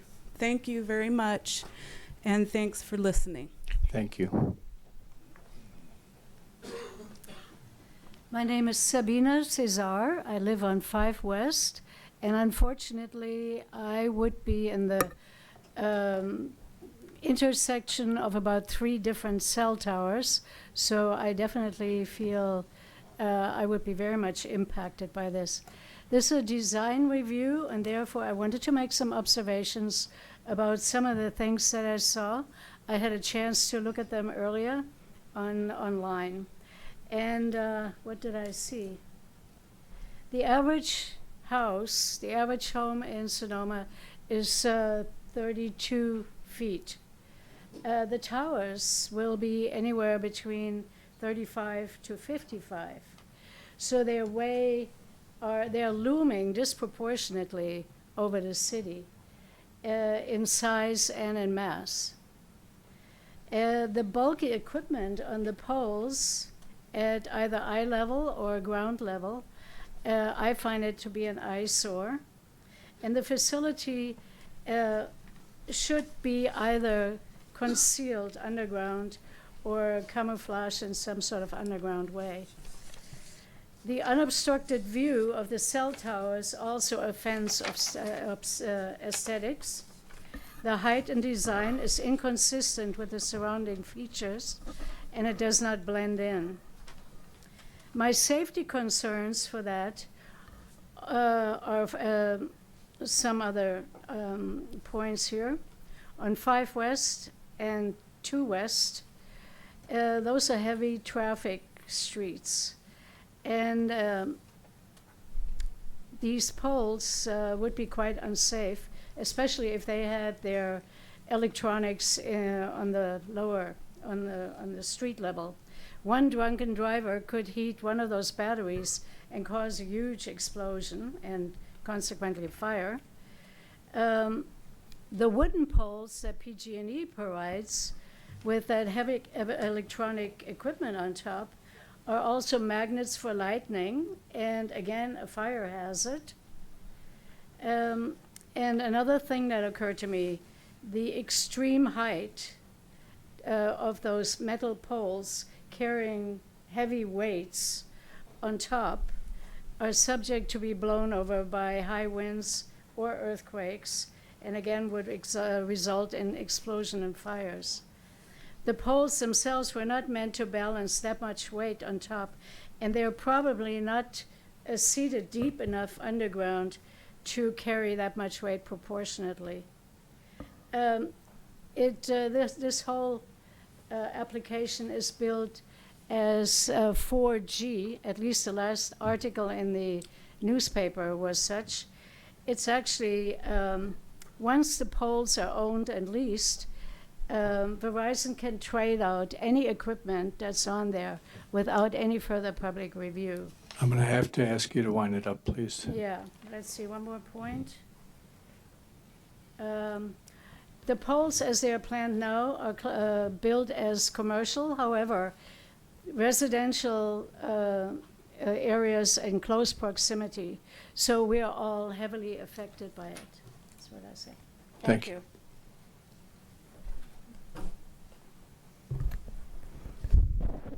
Good evening, Chair Felder and Planning Commissioners. My name's Carol Marcus, 873 First Street West. I'm just down the street from one of the proposed locations. And as you know, there are many residents, as the last speaker alluded to, many residents in the commercial zone. In fact, we encourage this. We're trying to encourage more and more of this in our infill development, more housing in commercial zones. Chairman Felder mentioned at the outset that this was a discussion of aesthetics, which includes compatibility with surrounding uses. The surrounding uses involve people living and working, and I would argue that this is an incompatible use. In any planning commission or city council deliberation, the health, safety, and welfare of the public is of primary importance. The evidence of the harm due to excessive wireless radiation is clear. Fifth-generation technology exacerbates the harm. I had only to attend Daphne Tachover's recent lecture in Sonoma to be convinced of this. She is the head of wearetheevidence.com and a survivor of wireless radiation exposure. When I returned home from her lecture and saw my two sons, both in their 20s, it was all I could do to hold back my tears, to think of the future they face in light of increasing microwave radiation. The evidence Ms. Tachover presented of the unusually extreme increase in youth thyroid, testicular, brain, and rectal cancers, not to mention heart attacks, stroke, ADHD, and infertility, was horrifying. The proven scientific effects have been enshrouded in secrecy for decades. There have been many cities who have provided the precedent of holding back the telecommunication industry's onslaught of cell towers in their communities without subsequent lawsuits being filed.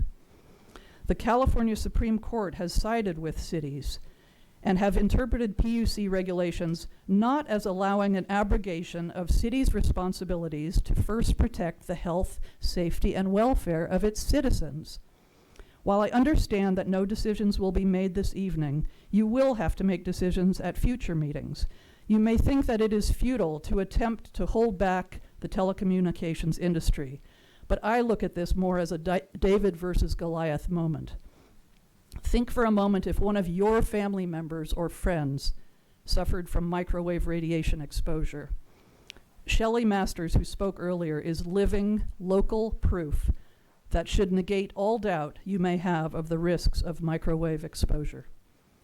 It is incumbent on you as planning commissioners to err on the side of the community's health, safety, and welfare here. If I were a planning commissioner, I would not want to wonder years down the line if I chose to subject the citizens of Sonoma to something injurious to their well-being.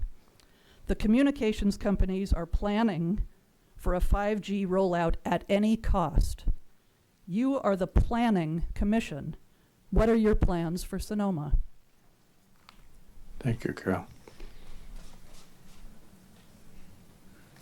Thank you. Good afternoon. My name is Joni Borg, and I thank everyone in this room for their time and energy towards this very complex, new and old and complex problem. I feel like we're no longer reviewing the purple door at the ice cream shop. Now we're looking at known health concerns. I understand this is a design review commission, but I also feel like we can't gloss over the potential hazards here, and that we're looking at the design component of the Titanic, and we're talking about what color to paint the walls. So that's why many of us are here today.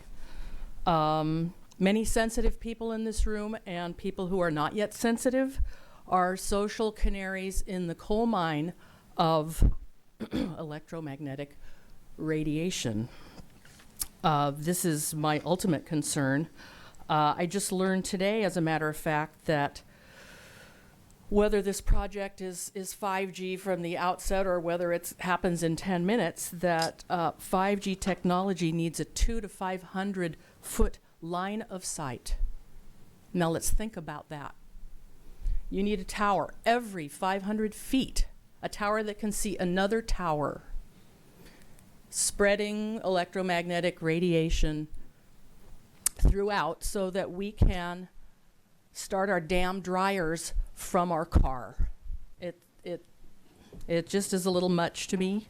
I think it's too far too fast. I think it's a lot of things. So as far as this commission, I understand again that you're design, but the health of our community is design. And in your minds and hearts, I hope that you will feel this, and whichever way you feel about wireless technology, you'll take it to your best end.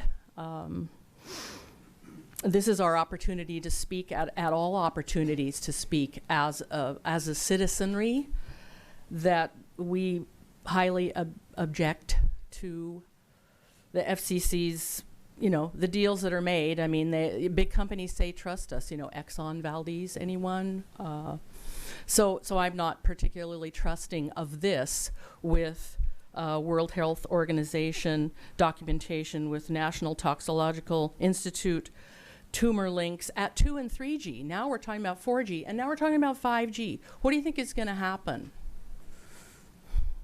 So let's design less. Let's have a master plan. Verizon will not be the last company that wants to have 1 million towers. So we're going to be a little town with 1 million towers. I hope that you do whatever you can to prevent that. Thank you. Thank you. Hi, my name is Lucy Levine. I wrote you guys a note. And I don't have much to say except I'm now the elder generation, and so I'm kind of looking back. I'm a bit of a Luddite. I do have a cell phone. I have a hate and love relationship with it. My brother died of glioblastoma as a result of one of the early cell phones. I think I commend you for dealing with this issue. The design plan, how pretty is it going to be? It's like thinking of, well, if we put the atom bomb in a mailbox, it would be really pretty, and then the mushroom cloud would be lovely. And we're dealing with something as strong as that, because we're dealing with microwaves. You guys are our representatives, or whatever you are, I don't know, our guardians. Please stand up and help us with the struggles we have ahead of us, the climate, war. There's so much for us to be dealing with if we're still even going to be here as human beings. But let's leave a planet that's nice, at least for the animals and the plants that may be here after us. Thank you.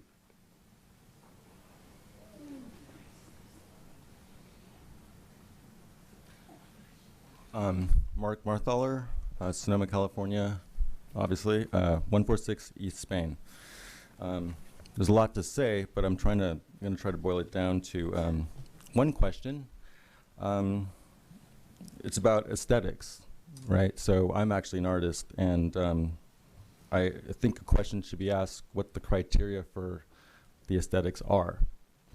I looked up aesthetics in the dictionary, I did some research, and aesthetics is much more than just kind of the way things look, you know, it involves a lot. So I also went into the Sonoma City Code, and throughout it, before each, you know, not each section, but there's a declaration by the city.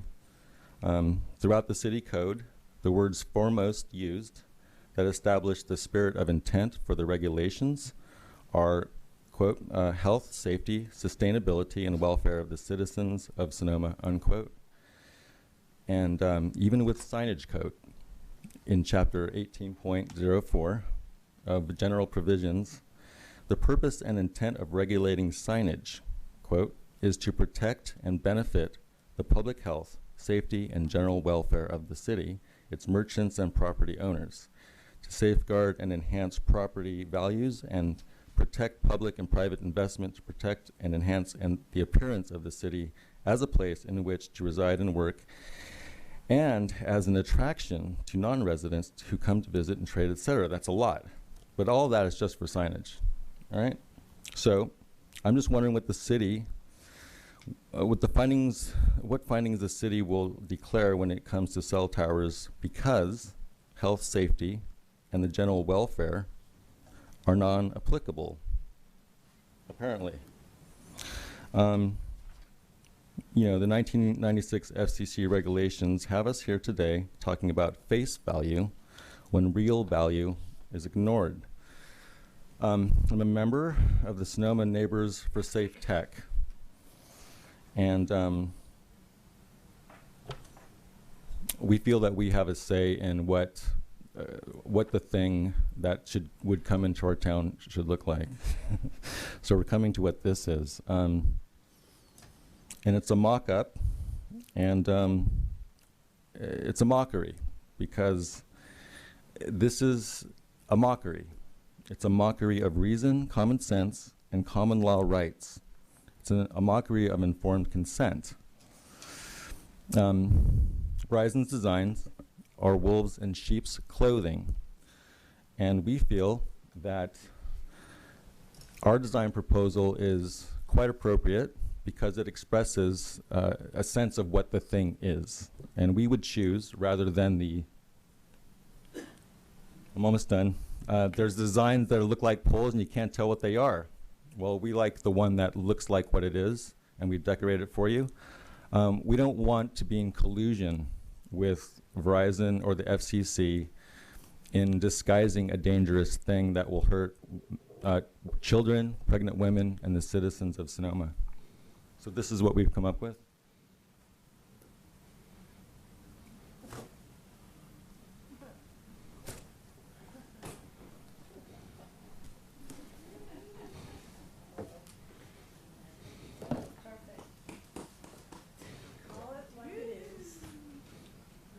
It has all the warning labels.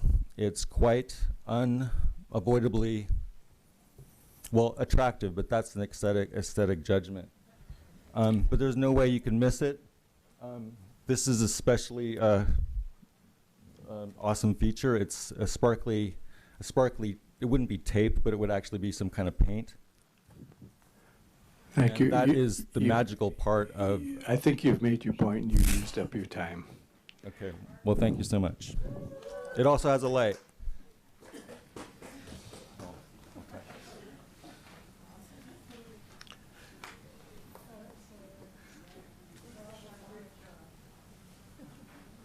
Hi, good evening. My name is John Duffy. I'm a local landlord underneath one of the business, call it potential cell sites. And I resonate with a lot of what was said tonight. Not all of it, but a lot of it. Very, very good. Nice job, people. If you do succumb to this Verizon thing, there's a solution. And it's an easy solution. It just came to me that they are proposing that there's not enough capacity when things get really heavy. So if these things could be fired off only when necessary, then people wouldn't be exposed to excessive radiation. It is so simple. So if you succumb, remember that. Also, we're within 100 feet of a 4G cell site close proximity right now on the police station, okay, behind us or over here or over there, but it's close, and we're all being radiated. I'll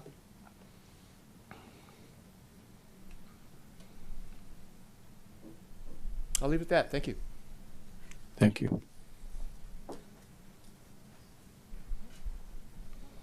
Anyone else?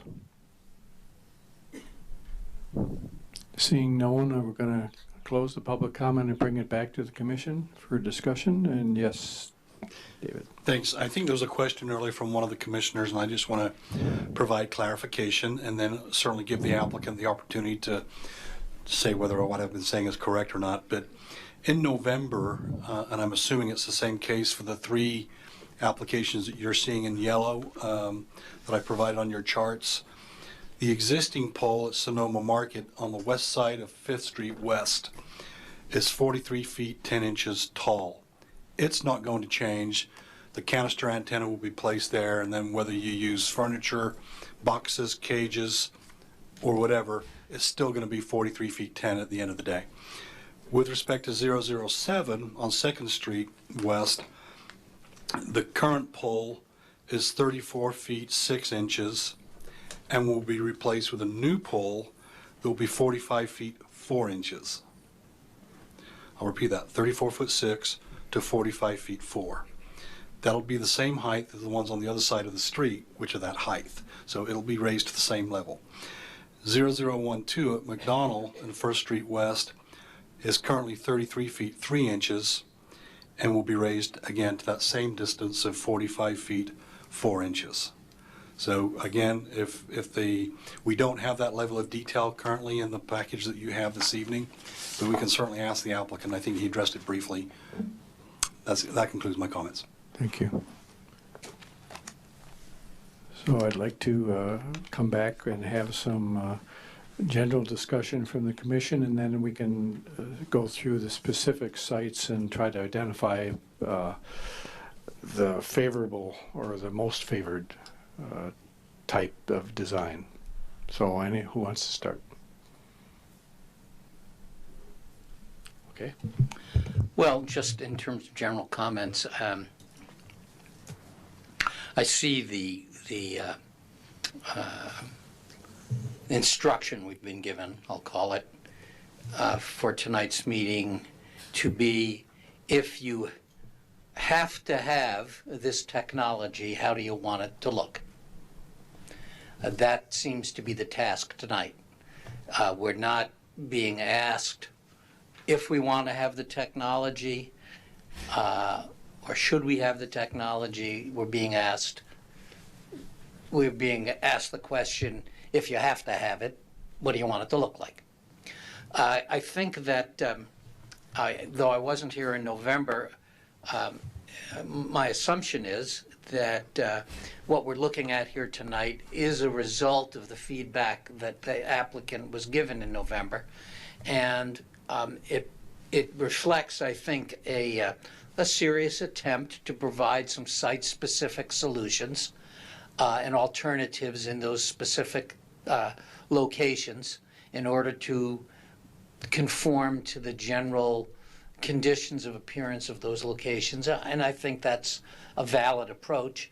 And I'm a little worried about the amount of work that will be required in the future should we end up with an application for 20 or 30 or 40 of these locations and have to address the individual site-specific requirements for each of them as we go through it. But we'll cross that bridge when we get to it, I guess. So those are my general comments. Thank you. Steve. Given the obvious plans for more cell towers besides these 3, the residential ones, I think there's 7 proposed. It seems like, and I'll defer to the city attorney, who's still a practicing lawyer while I am not, but you're not supposed to break things down so that you can avoid CEQA if the net effect of the whole thing is a big project and requires a comprehensive environmental analysis. It seems to me that these are maybe perfectly nice people here. I'm not denigrating them. But the piecemealing of this application process has me concerned, because we are weighing each little thing without regard to the whole. And I mean, a lot of folks here brought up things that we're not technically supposed to be considering tonight, but we are looking at environmental issues. And I just feel like we would be doing this city a disservice if we looked at these things individually, one at a time. Because it's not just one thing, there's a whole bunch of them. And I think we can give feedback on the on what these should look like, but that certainly, it begs the much greater question is, do we need these? What's the environmental effect of these? What's the safety of these? I understand the limitations on that. But so it's, I find a little bit like where somebody may have used the deck chairs in the Titanic analogy, but a little bit of that. I mean, we're talking about, I have my preferences. I like the metal poles with the small base and, you know, no cages on the sidewalk. But I mean, and we'll get to all of that. But I feel like there ought to be environmental review of this entire proposal by Verizon, and they shouldn't be able to piecemeal it 3 tonight and 7 down the road. We ought to look at it all as a whole and say, what is the environmental effect of all of this? Because it's clearly part of a master plan to have all these towers talk to each other. So, I mean, that's my preliminary comment. I think, just in terms of the aesthetics, I don't know if we're going to go to them one at a time, but as I just mentioned, I have a preference for the metal poles with the stuff in the base and as little of stuff as possible, and I appreciate the sentiment here, but in fact, I don't really want those things, even though that may be depicting what the health risk could be. That's a separate issue. But I do feel like the environmental and the one of the things we were supposed to be looking at was compatibility to surrounding uses, and as Carol pointed out, there's a lot of people in these areas, so the surrounding uses include residences. So, I mean, I don't know how we can do this design part without looking at the bigger picture. So those are my preliminary thoughts.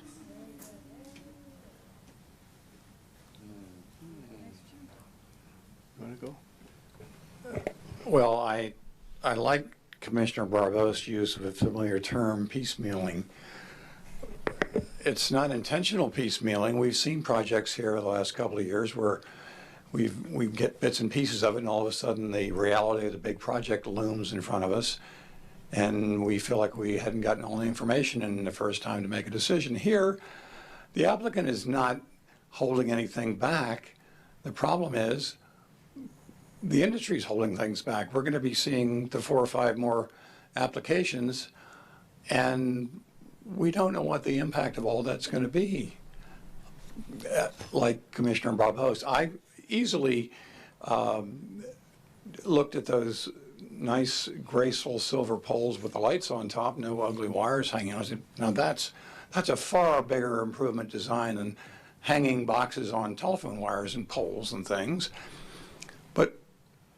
But how many, we start making decisions about where lights should be. Is that going to change the cluster and design? If we have 5 other vendors looking at, perhaps we insist on that design, something like that. Are we going to have too many clusters of lights? Are those other vendors going to be satisfied with not competing over a site we've already approved? They say that's the ideal location for our transmission. We can't go anywhere else. How are we going to deal with that? It seems like there are awful lot of unanswered questions unless we have the big picture with 4 or 5 other vendors in a room that tell us what they want so that we have a compatible plan. That's, I'm sort of stuck on this. Thank you. Anybody else? Could I maybe provide some response? Go Is that ahead. appropriate? As far as there's been a discussion about what is the master plan. The overall comprehensive plan by Verizon was originally 12 sites, small cell facilities. We trimmed off 2 for network reasons, and we're down to 10. So that 7 of those Can I 10 interrupt? Is that just for 4G? That's the whole plan. Even if it There's nothing that we've proposed in Sonoma is 5G. These are 4th generation facilities. The 7 that were in residential areas, we have put on hold. And we're here to talk about 3 facilities tonight. I hear you're concerned about, well, what in the future, what in the future, what in the future, how big might it get?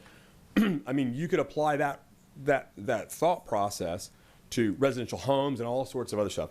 I cannot sit here and tell you that I can predict for you over the next 20 years what the future holds for us. I can say, though, with pretty great certainty, that in the near term, in the next few years, these are just the facilities that we're talking about. And then as far as... May I ask, just to follow up on that? So are you saying that the applications you have in front of us for the 3 plus the 7 are specifically 4G use permits that you're requesting, and if you were to go to 5G, you would submit a separate use request for a use permit? Your code would require it, yes. So for the record, you're saying these are just 4G? Yes. Thank you. Just a follow-up question to your comment about the whole picture. Historically, whole pictures change.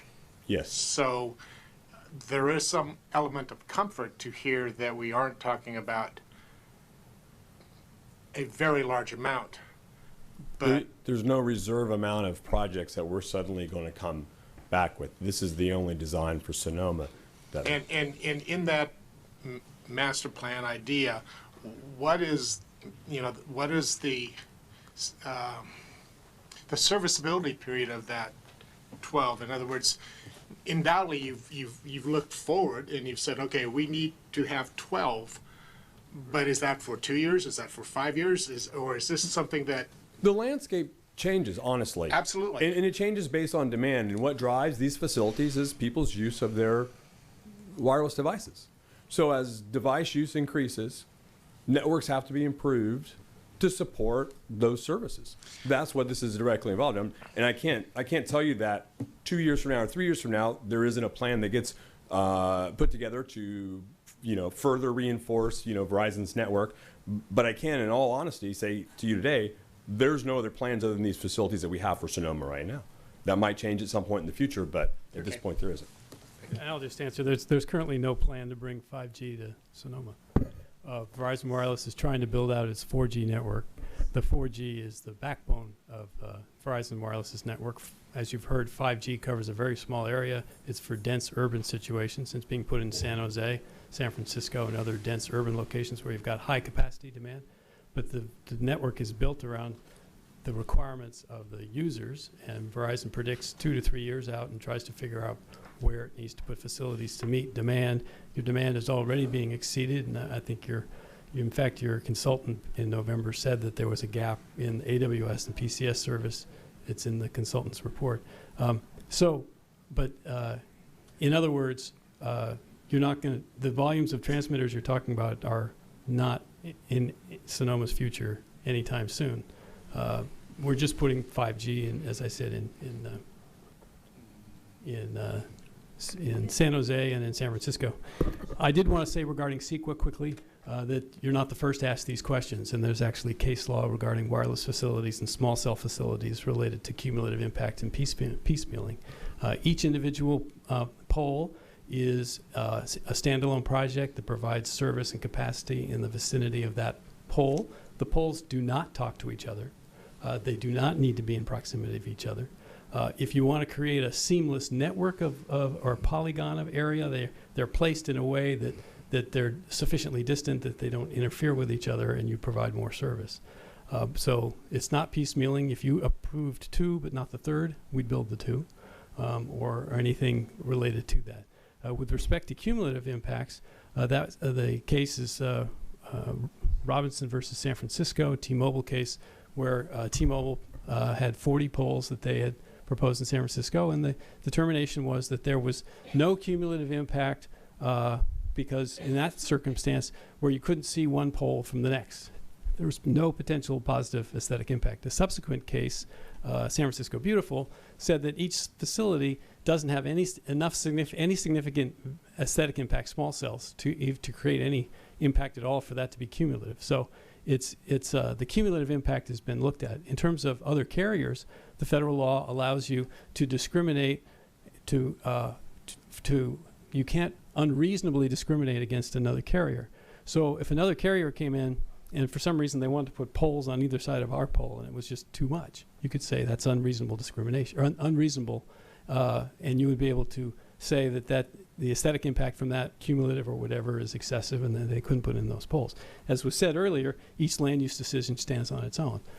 So even if Verizon came in and you could see the poles as perhaps as you're describing every 100 feet or so, that would have an aesthetic cumulative impact, and you could make a determination based on that. So each application stands on its own.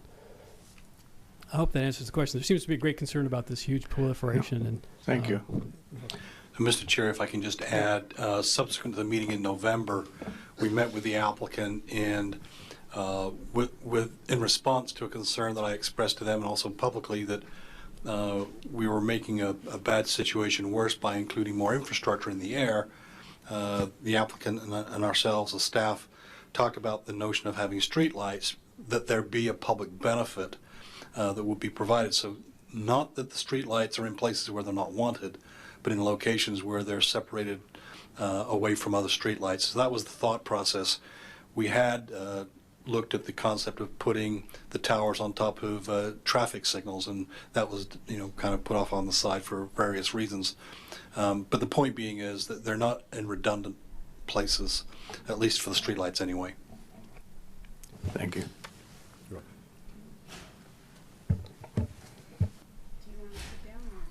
I can sit up or stand, Right. depending on I the don't questions need you are to directed stand, towards so me. why don't you go ahead and sit down? Okay. Yeah. Excuse me. As a spokesperson for Sonoma Neighbors for I'm Safe sorry, Tech, the public comment period has been closed, Lynn. I was told that I couldn't have extra time or equal time to Verizon because we're not participants in this project. We're not participants. We're the ones who are going to have these things in our town. I would like 1 minute to respond to what they just said, please. I will grant you that time, but then what you're going to force me to do is I'm going to have to reopen the public hearing for any other public comment. Okay, something I just I want will give you that time to thank you. respond, but then I will have to open it up to anybody else that cares to speak. Okay, you guys, oh, no, John. No, I got a few things to say. Go ahead, do your thing, babe. I'm sorry. You haven't done the research on this that the public has. 4G and 5G are different, right, guys? Please direct your comments to the commission. I will tell you that 4G and 5G are very different. If these poles are for the 4G, we already have 4G. So why do we need new poles?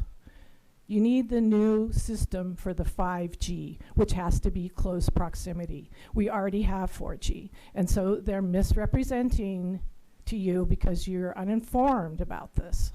So I couldn't sit there and listen to them mislead you. So it's very simple.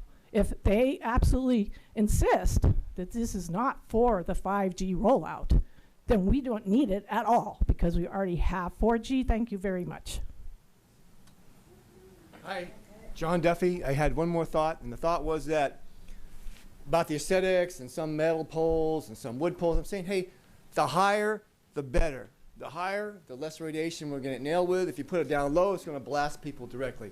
And that was my end comment. Thank you very much. Good night. Thank you. One short comment. The representatives from CBR may be misinformed, but they're certainly wrong. There is no business reason for Verizon to put up small cell towers for 4G. I'm going to close the public hearing again, bring it back here. This has been an interesting evening, and I really do appreciate everybody coming out. Those of you in the community that get involved in this, you do this out of your passion, and I really appreciate that. So thank you. And the artwork is amazing. Dealing with the design and the aesthetic, because that's what we're supposed to focus on, right? All the choices are functional, and they're all ugly. Part of the problem is you compare it to what we already have there. We have these utility poles, and they're ugly, right? So you think, all right, we're putting another one in. It just has to be a little less ugly, but they're ugly. So I don't like any of them. I think that they should conform more to Sonoma's historic character and come up with a design that really was attractive. So I don't like them anyways. But I think more importantly, as the stewards of Sonoma, we need to look at the aesthetics, but we need to look beyond the aesthetics and consider the higher priorities. And those higher priorities include what does our community want, what do they need, and what are the right things for us to do here in the long term. I haven't seen one citizen here coming forward saying how important this is to them. I haven't seen anybody say why this is very important to Sonoma. When I decided to put Wi-Fi in my house, I chose to put Wi-Fi in my own house. Back in 2003, nobody was forcing Wi-Fi on me, so I'm not sure why we're looking at forcing people to take what they don't want. We have some FCC regulations. Do we have to work around that? What can we do? Do we have to put it on the ballot? What can we deal with here to make sure that we're representing our constituents, our citizens? That's who we work for. So I need to figure that out. 4G, 5G. We know that once we get to the 5G rollout, we're going to have hundreds of small cell locations. Some of our neighboring communities have already gone ahead and put a block in place. Mill Valley, San Anselmo, Ross. Places are blocking it. On the other side, there are places that are really embracing it. China, the UK. Some places are really leading it. Who's right, who's wrong? You know what? We don't know. We don't know that there are health concerns, but we also don't know that there aren't. And I think that if we have the patience, we've got the opportunity to study the data from these places that are rolling out the technology and learning from them. We're not so desperate for this technology that we need to move that fast. So my thoughts are, let's be patient. There's times when it's okay to not be on the leading edge. It's okay to say, let London and Glasgow and Cardiff roll it out and see what it looks like there and study it. You know, the people in the UK, there are a lot of smart scientists there. So they'll be doing some research, and I don't mind watching them. So in terms of the aesthetics of it, they're all ugly, but I'm sure we could come up with a better design, but first I think we need to deal with the higher priority.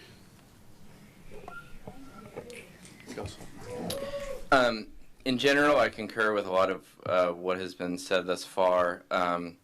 I especially concur with Commissioner Bohar and Commissioner Barbos in terms of getting ready for this rollout through perhaps a master plan or through some sort of higher level environmental analysis.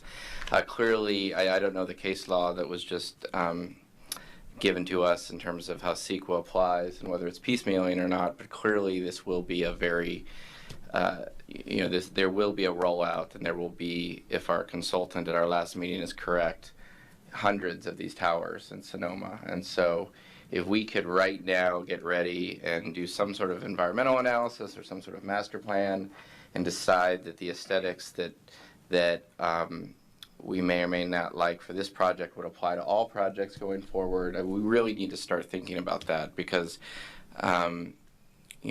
obviously aesthetics are important. That's really the only thing we can discuss tonight. Moving forward with all potential 5G towers, aesthetics are going to be very important. Ultimately, I think a master plan or something of that nature would be important. Also, the last thing I want to do personally is sit as a planning commissioner and approve 300 of these use permits over the next 4 years. I mean, I don't know how that process is going to roll out, but I think that could have serious potential to really gum up our planning system if every single one of these small cell installations has to have a use permit. And I know David doesn't want to write 300 staff reports over the next few years. And over the next few years, I guess, is the biggest concern one way or another, however you feel about it, because we've sort of been led to believe, I think, that it's just going to be these 3 poles, et cetera. But, you know, if you've been following any of the news in terms of 5G, you know, like in April, the president, you know, this is a major initiative of his. He said in April there was a big 5G event at the White House, and he said the race to 5G is a race America must win. We've given them the incentive they need. It's a race we will win. And specifically, the FCC has taken action to streamline the permitting process for 5G infrastructure with state and local governments. It takes too long to get permits. We're going to free that situation up. We're going to put limits, and the local areas are going to listen to us very, very strongly. And 5G networks must be secure, they must cover every community, and they must be deployed as soon as possible.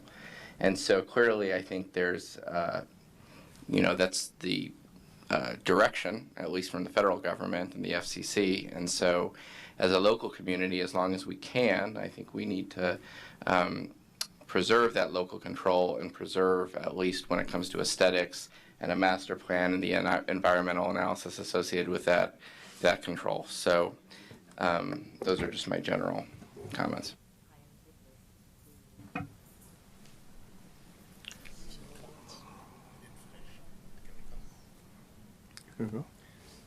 I'd like to just add a few more general comments, and they're kind of mixed. To the aesthetics, in evaluating the options, it's quite evident that we have the choice of either adding to existing, which is kind of like adding hardware to the old, versus something that's more contemporary and slimline. And unfortunately, neither one of those necessarily sets real comfortable in what I call the small town Sonoma character.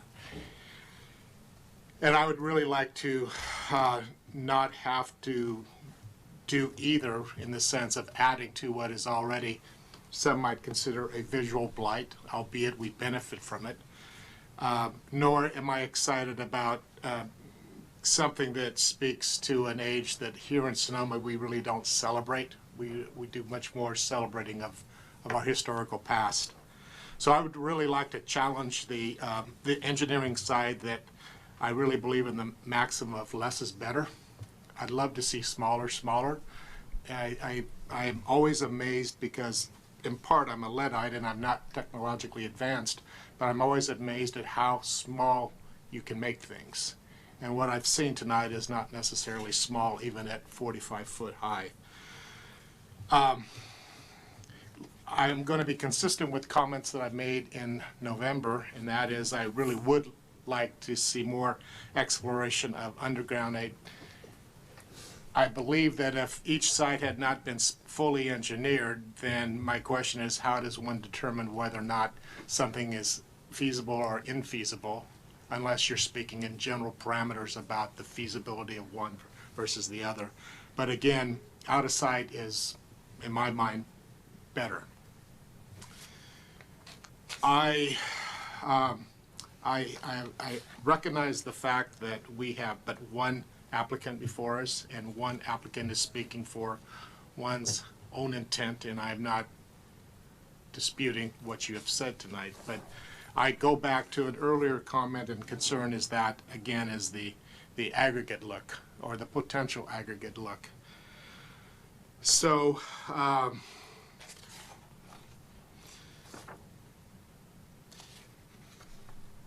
I don't know what process we have at our fingertips to, to look at things in a greater picture, whether it be some type of master plan or look at it from more of an environmental standpoint. But it seems like it's quite frequent that we seek to make an environmental evaluation, whether it's a formal CEQA or why can't we just do a different type of process. But I tend to agree from a program standpoint that if there isn't a specific need, I am not necessarily wanting Sonoma to lead an industry. So I have several other questions for legal staff, and I just don't know if that's appropriate now or later.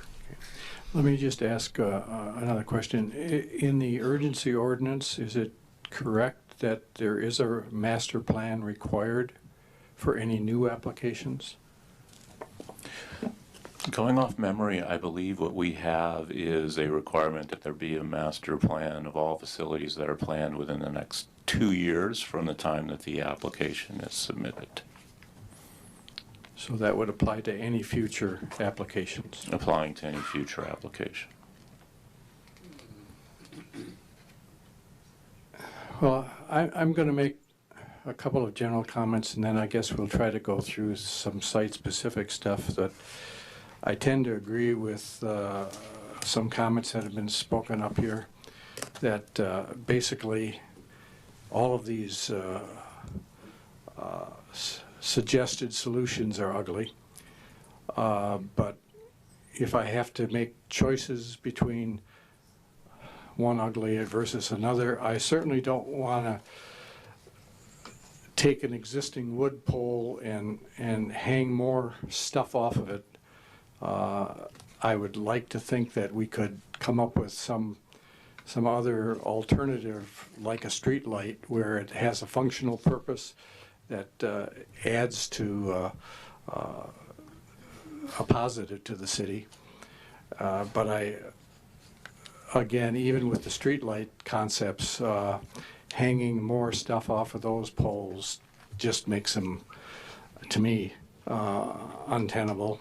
So that says you can maybe put the antenna at the top of the light pole, but yeah, I still think that we have to pursue the ability to underground all of the radios. And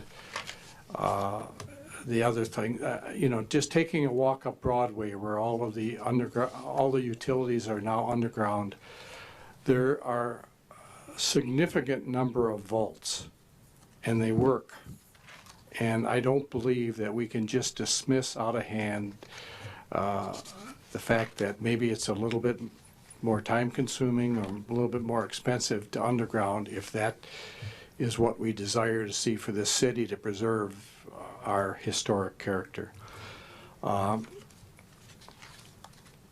I also would like to, for the record, make sure that my comments apply to the statements made by the Verizon representatives that these applications are limited in number. There are 3 commercial and potentially 7 residential applications for 4G coverage because they perceive that they need more coverage in Sonoma. And that it does not involve an eventual expansion to 5G small cell. Those are distinctly different animals, and the approach, even the suggestion of accepting a design for a 4G tower, knowing that it doesn't grow or multiply into a series of 5G towers, at least makes it perhaps a little bit more acceptable. But it's I think we still have the question, at least in my mind, of a demonstrated need, and I haven't seen that demonstrated need. So I think I need more evidence from Verizon to show why they need to increase even their 4G coverage.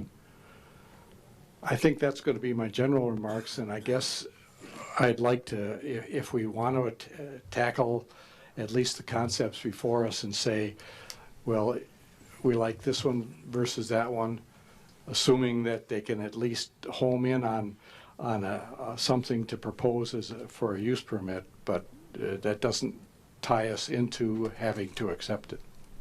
Steve. A question about vaulting, and maybe those up here that are voicing a preference for that. No, is there a diminished radio frequency exposure if you vault? I think it's from the aesthetics point of view. Hanging a bunch of stuff off of a pole, cluttering up the poles unnecessarily, to me, is a blight. No, I agree completely with that. There were a couple of streamlined-looking light poles with a lot of stuff in the base, and then just a thing at the top, which, if you have to do it, that's a preference. But I didn't know if, from a standpoint of exposure to radio waves, if there's a benefit to vaulting, but apparently not. I thought we asked that question last time, and the waves, the area of concern is all from the antenna, and that has to be above ground. Okay. And that's the thing, it's uniformly either at the top of the pole or halfway up the utility poles. Question, this is really for staff. The question's been raised regarding a demonstration of need, but am I correct in understanding that that discussion would pertain to the use permit decision at a subsequent hearing? Am I correct? Yes, that is correct. And once the applicant decides the location, assuming that they're different from the first three places, they can then do the intent study, the discussion on the RF and also undergrounding as well. Thank you. I think we're going to take, excuse me, a 5-minute recess.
Please.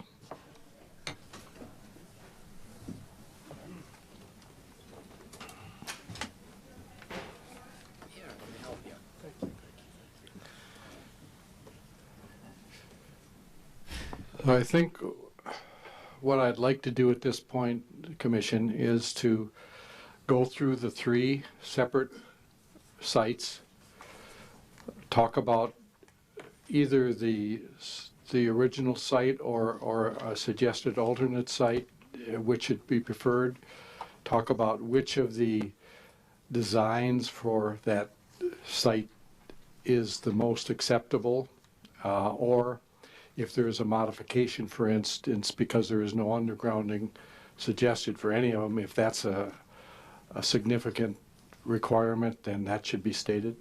But I'd like to go through them one by one and at least get it on the table for what we think. So let's start with 006.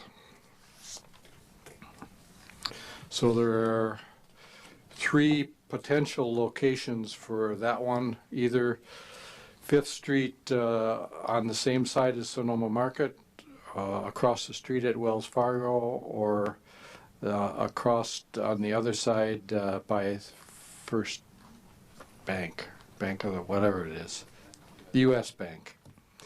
So do we have a choice of location? In terms of locations, I don't like adding more stuff to the poles. I mean, it'd be a wonderful world if all of those utility poles got undergrounded, and let's not go putting any more stuff on them. Let's get rid of them downstream. But I like, this is 006, I like the F location, which is in front of Wells Fargo over there, and I like the H and I location, but I actually like the H design the best.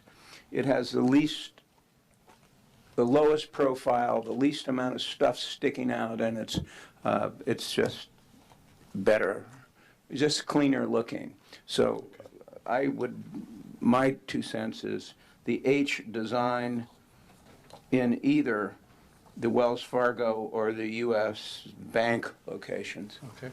And am I correct, sorry, am I correct that this H design has a somewhat fluted column? Does it look that way to you?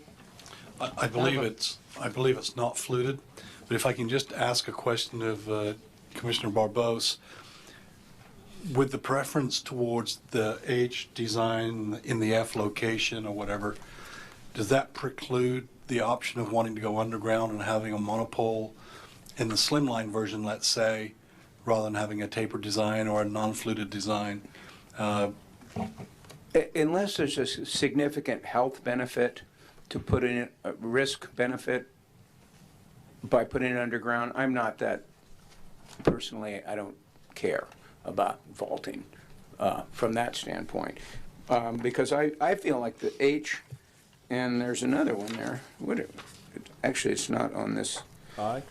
Oh, it might be on a different one. There's even a trimmer looking one than this one.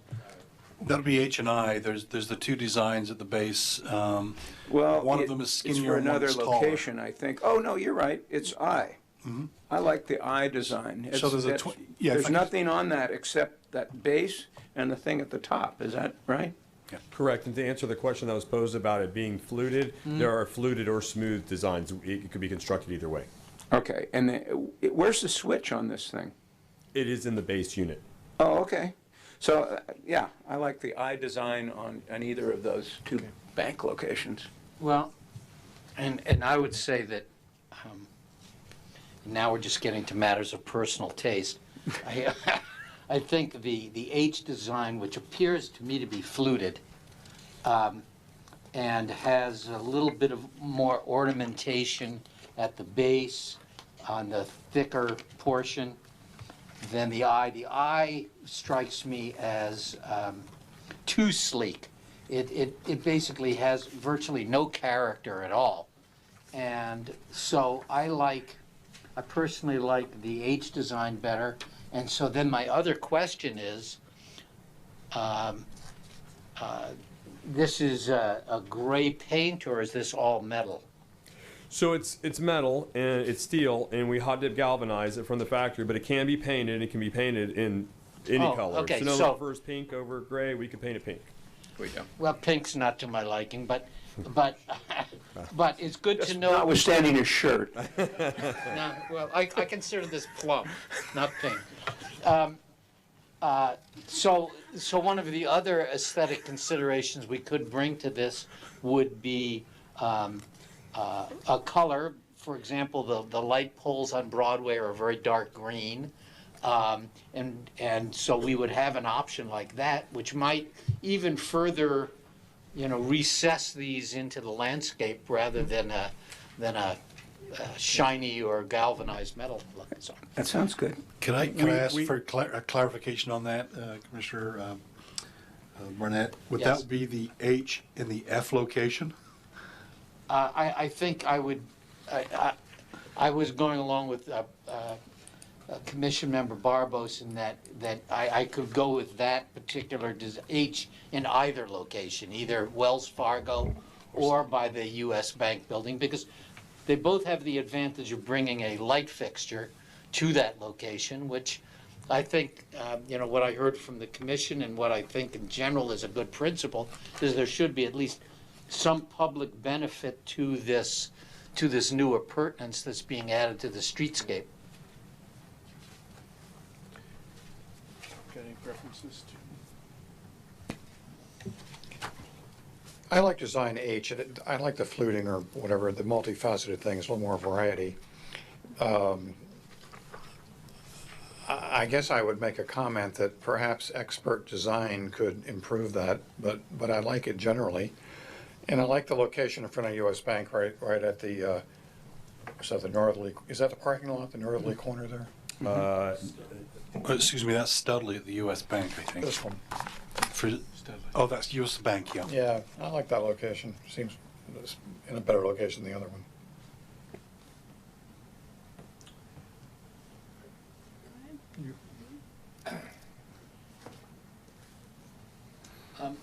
I've just got one comment on this undergrounding discussion that's come up. I think that talking about undergrounding for isolated, independently standing units doesn't make a lot of sense to me. If you're going to underground a utility system, it's got to be either for the whole block or a continuous series of blocks, because if you're going to put the electrical and telephone and all the other utilities underground, it ought to be a consistent program that covers a particular geographical area. To talk about creating underground vaults for a single utility pole with one function only, disconnected from all the other utilities, which probably couldn't be accommodated through that kind of underground vaulting for that single radio type pole, just wouldn't make any sense to me. I don't know. I mean, aesthetically, I agree it could look better. There's no doubt about that. But from the standpoint of setting a precedent of undergrounding things, I don't think it really does much. All right. So, my reasoning may be faulty, but I definitely like the location of the U.S. Bank, because the sin of above-grade utilities exists there. Even the cropped picture on the Wells Fargo suggests that at least at that place, in that area, There's no there's above-ground no utilities. above ground. So I would not like to put above ground where above ground doesn't exist. Unfortunately, these are two of my favorite pieces of architecture in Sonoma, and so it's got to be either one or the other. The design H, that it does have a little bit more character. Not quite sure it's the Plaza Mission style Sonoma character, but I'm not necessarily advocating that. Again, if there's a way to make it thinner, less, without, I am strongly opposed at any cabinetry at pedestrian level. I think that just adds more clutter, and I would much rather see as trim, slim, and possibly with a little bit of Sonoma character in a pole such as H. But I would love to also support the idea of painting it. And I just want to go on the record, do not paint it the green of the bollards in the plaza that look plastic green. So the color of it will be very important, because if we want to make it disappear or recede more, the selection is going to be critical. And so there are such things as green black and blue black, something that does not evoke plastic. If I can just interject, would it be safe to say, based on your comments, that I think an existing street light could be anywhere between 7, maybe 8 inches in diameter. So now you're looking at maybe talking about 18 inches, which is a thicker diameter. Would it be the direction of your comment that make it as small as you can to accommodate the radios and the shut-off switch connection, and I think the meter we've heard can be placed above for reading? Would it be your comment then that you'd like to see them as skinny as possible and as short as possible? Because I believe, and we can probably hear from the applicant, that they're almost 5 and 6 feet tall at those diameters of 18 or 20 inches that are proposed. I would like to be consistent with my earlier general comments, and I was wanting to challenge the engineers to less is more, better, thinner is better, but not to the point that you end up with separate cabinetry disguised as a bench or anything like Understood. And I is the slimmer version of H. So I is slimmer. The base unit is a little bit taller as a result of it. There's a different radio that fits inside of it that's taller, hence the taller base unit. I think in that particular case, if one was to give serious consideration to I, then the painting of it would be very critical in my mind. As far as we're concerned, painting can be any color, and we can work with staff on determining the best color. We have seen these in like a dark, like almost black green that some cities use for some very similar structures that have been installed, and it matches their darker zone street lights, like in their downtown district, and it's a nice color. And then outside of there being other items like that, I would have to say that we do a lot in gray. Same reason the Navy does their ships in gray. It blends in with the average sky the most, the haze gray underway concept. So we're happy to paint anything, and we can work with staff to make any color choice that the city thinks would be the wisest selection. I think, Mr. Chair, the streetlights that we do have along Napa are silver or gray, whatever it is, but along Broadway they are a different color. So the question of context, I think, comes into play. Yeah, we'd have to consider that, I think. But.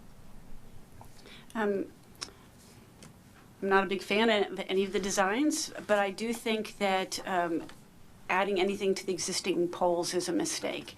I would like to see a design that is, I wouldn't hide it. One of the speakers mentioned, make it visible so we can see it. If we're going to put in these new poles out there, let's put street lights if we need the street lights. Let's not make a street light if we don't need it. Do we need extra ambient light in that area at night? Great. If we don't do that. But let's make these towers very visible. Let's make them visible for a couple of reasons. They're there. Let people know they're there so that they can be aware of them, but also make it art. Make it something interesting. Make it something that's not blah. So, you can do designs. You could do a clock tower. You could do a cross. You could do a flagpole. You could do, some kind of interesting design. Send it to Burning Man and let some of those people come up with a design. But if you're going to do it, make it interesting. Make it something that we like, not that we hide. We're building it. Let's make sure that it's obvious that we're building it. I hear what you're saying. As we go to more maybe flamboyant designs, it becomes highly subjective as to whether, as you get more towards art, it becomes very subjective as to who's going to like it, who's not going to like it. If there were more specific, feedback on that, as far as like clock towers and flagpoles, it being a small cell facility in the right of way, we're obviously limited in space. So larger 4-legged towers and stuff like that are just not appropriate in size-wise for fitting in that zone. But I do hear what you're saying. I think that we have some constraints to work within. And if you had any more cogent feedback as to how you think it could be. Well, I think Sonoma is our character's history. So, I mean, we have the mission bells along the trail. I don't know if you've ever seen them, if you've ever driven up El Camino Real or whatever. There's something like that. There's something that could have significance to Sonoma, something that would be attractive to look at, not like let's hide it as best we can, because you're not going to hide it. It's going to be there. I also think that it's value for people to know it's there, for those people who do have electromagnetic sensitivity, and we want to let them know that it's there so they can stay away from it. So I think that all of these designs need to be much further worked to come up with something that that people are aware of it, they see it, and it's not aesthetically unpleasing. Thank you for your feedback. Council? I prefer the location by U.S. Bank. I also prefer, I could go either one between H and I, but I prefer I. It just seems a little slimmer to me. Less industrial, a little more modern, I guess. But in general, I guess my general comment from before remains the same. I mean, whatever sort of design we go with, we have to be comfortable with potentially rolling out throughout the entire city. And so that's why I do think we need some sort of master plan or some sort of high-level thought about how we're going to approach this, because you know, one question I don't know, and perhaps you can answer. These are these fairly generic tower designs that any company would propose? Like, is this a Verizon design? I mean, so these designs are from a company called CommScope, who is probably one of the larger telecom equipment manufacturers. They make lots of different stuff, including structures. And we worked with them, not just for within Sonoma, for in other communities, to come up with designs they like better. I would love to be able to tell you that we can just draw anything on a whiteboard and then make it work, but it doesn't. They have to be manufactured, and there has to be some engineering behind them. So there's some, and they have to be, you know, a market available.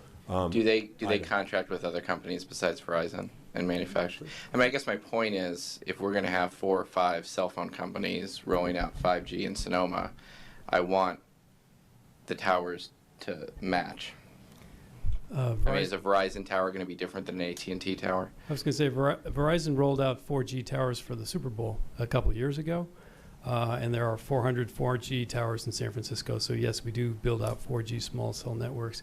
And AT&T followed the design with slight modification. Sprint followed the design. Irvine has come up with a design. Actually, AT&T came up with the design first, and Verizon's able to fit their equipment. Generally, the radios that we're using are close or similar. And so these designs that you're seeing here, we did a similar thing in Cupertino, which we provided the design to the staff, and it's a base with a light standard. And T-Mobile, AT&T, and Verizon are all using that same pole design. And we're meeting with we've met with San Francisco now to come up with a 5G, and AT&T and all the other carriers are meeting with the staff there to come up with an acceptable design that matches throughout the town. At the same time, we've done pencils. We can do individual pole designs if you want them all to be unique. But the answer is that we're all generally using the same radios and antennas so that the designs can be, if not the same, extremely similar. Thank you.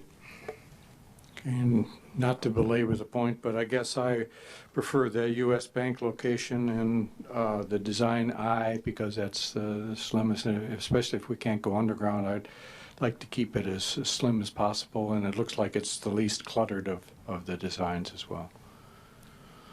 Okay, should we move on to 7?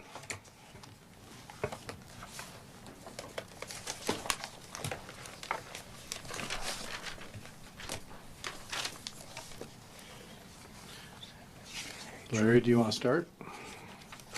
Well,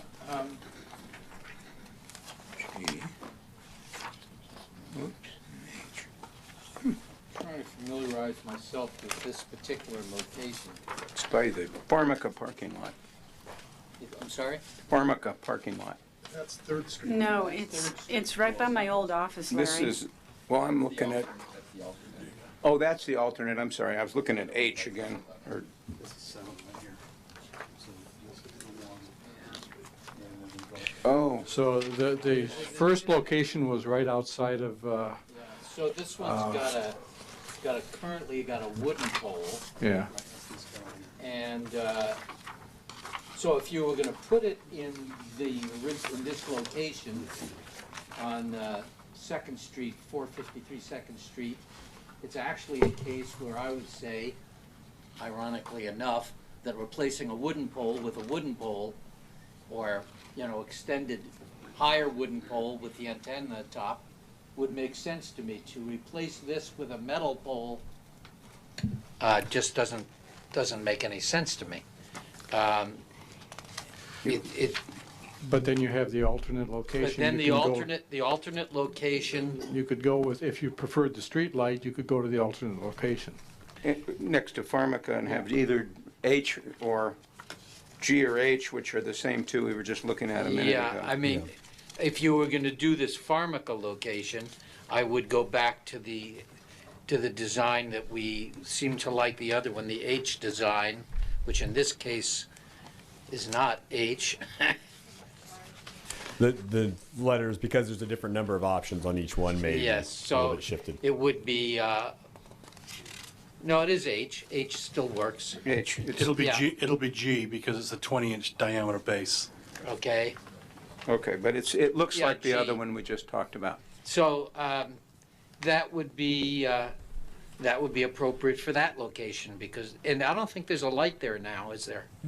So when we looked at this location, if I could add a little context for you guys, the location on 2nd Street where the wood pole is existing, we have some designs on the wood pole, and we heard your feedback on the wood poles. There isn't, what we didn't show is we look for nearby locations for a street light, to go, or a lighted pole. And there is a location on the other side of the parking lot. You can't really see in the photo sims on 2nd Street, but it was deemed to be not as maybe preferable or as beneficial as far as lighting goes to moving on to 3rd Street, which is about a block away across what is the highway? Napa across- Street. Yeah. Napa Street. So that's what we've proposed with the lighted designs is kitty corner a block away on 3rd Street. So, but there is a location on 2nd Street where a steel street light could go. I just don't think it's quite maybe as beneficial from a lighting perspective. And the alternate location on 3rd Street is a bit more commercial. Correct. And I prefer it for that reason, too. Well, and the one by the bank on 2nd Street, that sidewalk is pretty cluttered. So I think it'd be much better to not concentrate in that area. Everybody pretty much in agreement with that? I agree. The Pharmaca, kind of out adjacent to the existing parking lot and going with the slimmest of poles, and if there was a lack of street lighting, then that would be a nice Yep. plus to the community. We ready to move on to 12? Picking up speed here. You're picking up speed. Yeah, you noticed. So 1st Street West is once again one of our wooden pole locations. It does have a street light on it. But And to me, it's preferable to move down by the parking lot by Bank of America. And we've got the same two metal poles Yeah. yeah, proposed there. and I would agree. I would agree. People go along with that? All right. So essentially, design I where we've proposed Yeah. it. Yeah. Okay. Wait a minute, I'm a little bit lost. You like the 20-inch diameter north of McDonald, next to the parking lot on the east side of First Street West. And Yeah. that would be G or H. That would be G. I mean, I prefer H. With a street. They prefer G. You want a street light, It's the more streamlined of the two. but the 18 inches. The opposed to 18. 20. Okay, Mhm. great. Now I'm with you. Yeah, I'm sorry, H, not I. I apologize. I was Okay. off by a tab. Yeah. Thank you, David. Uh, Could I ask a question of you? If it was possible for H, the slimmer of the integrated pole, for it to be a scalloped or fluted main shaft, would that be preferable over a smooth shaft? I think it adds some visual interest, and it's Because I heard the comment on the larger one. Yeah. It may be an option that we can explore with the manufacturer. Okay. I think that texture is interesting. Yeah, the other thing looked too industrialized. Yep. I think your decorative poles are scalloped Right. in town. I believe so. Do we need any more feedback on this? Yeah, I won't go through each one of them again, but to belabor the point, but I think what I've heard is that there's a preferred design, at least in concept, undergrounding not so much perhaps, and also to have some painting going on, some variability in design. That will be something that will be discussed. As to the issue of the height of the 18-inch, to be the minimum amount necessary to accomplish the location of the radios and the shut-off connection switch, correct? Yeah. Because we already know that the meter is going to be above head, so they would need to demonstrate that it's at the maximum height that they need, which in my mind would be the minimum height necessary to accomplish what they need to do. And how high are the overall pole? I believe 30 feet is what, here, I'll give you the exact dimension. Bear with me for a moment.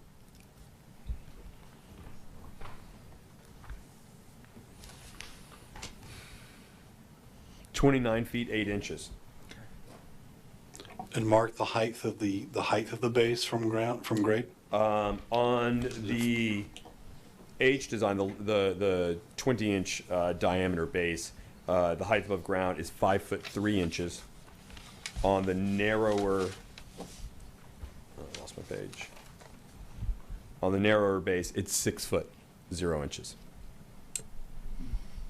Tall and thin.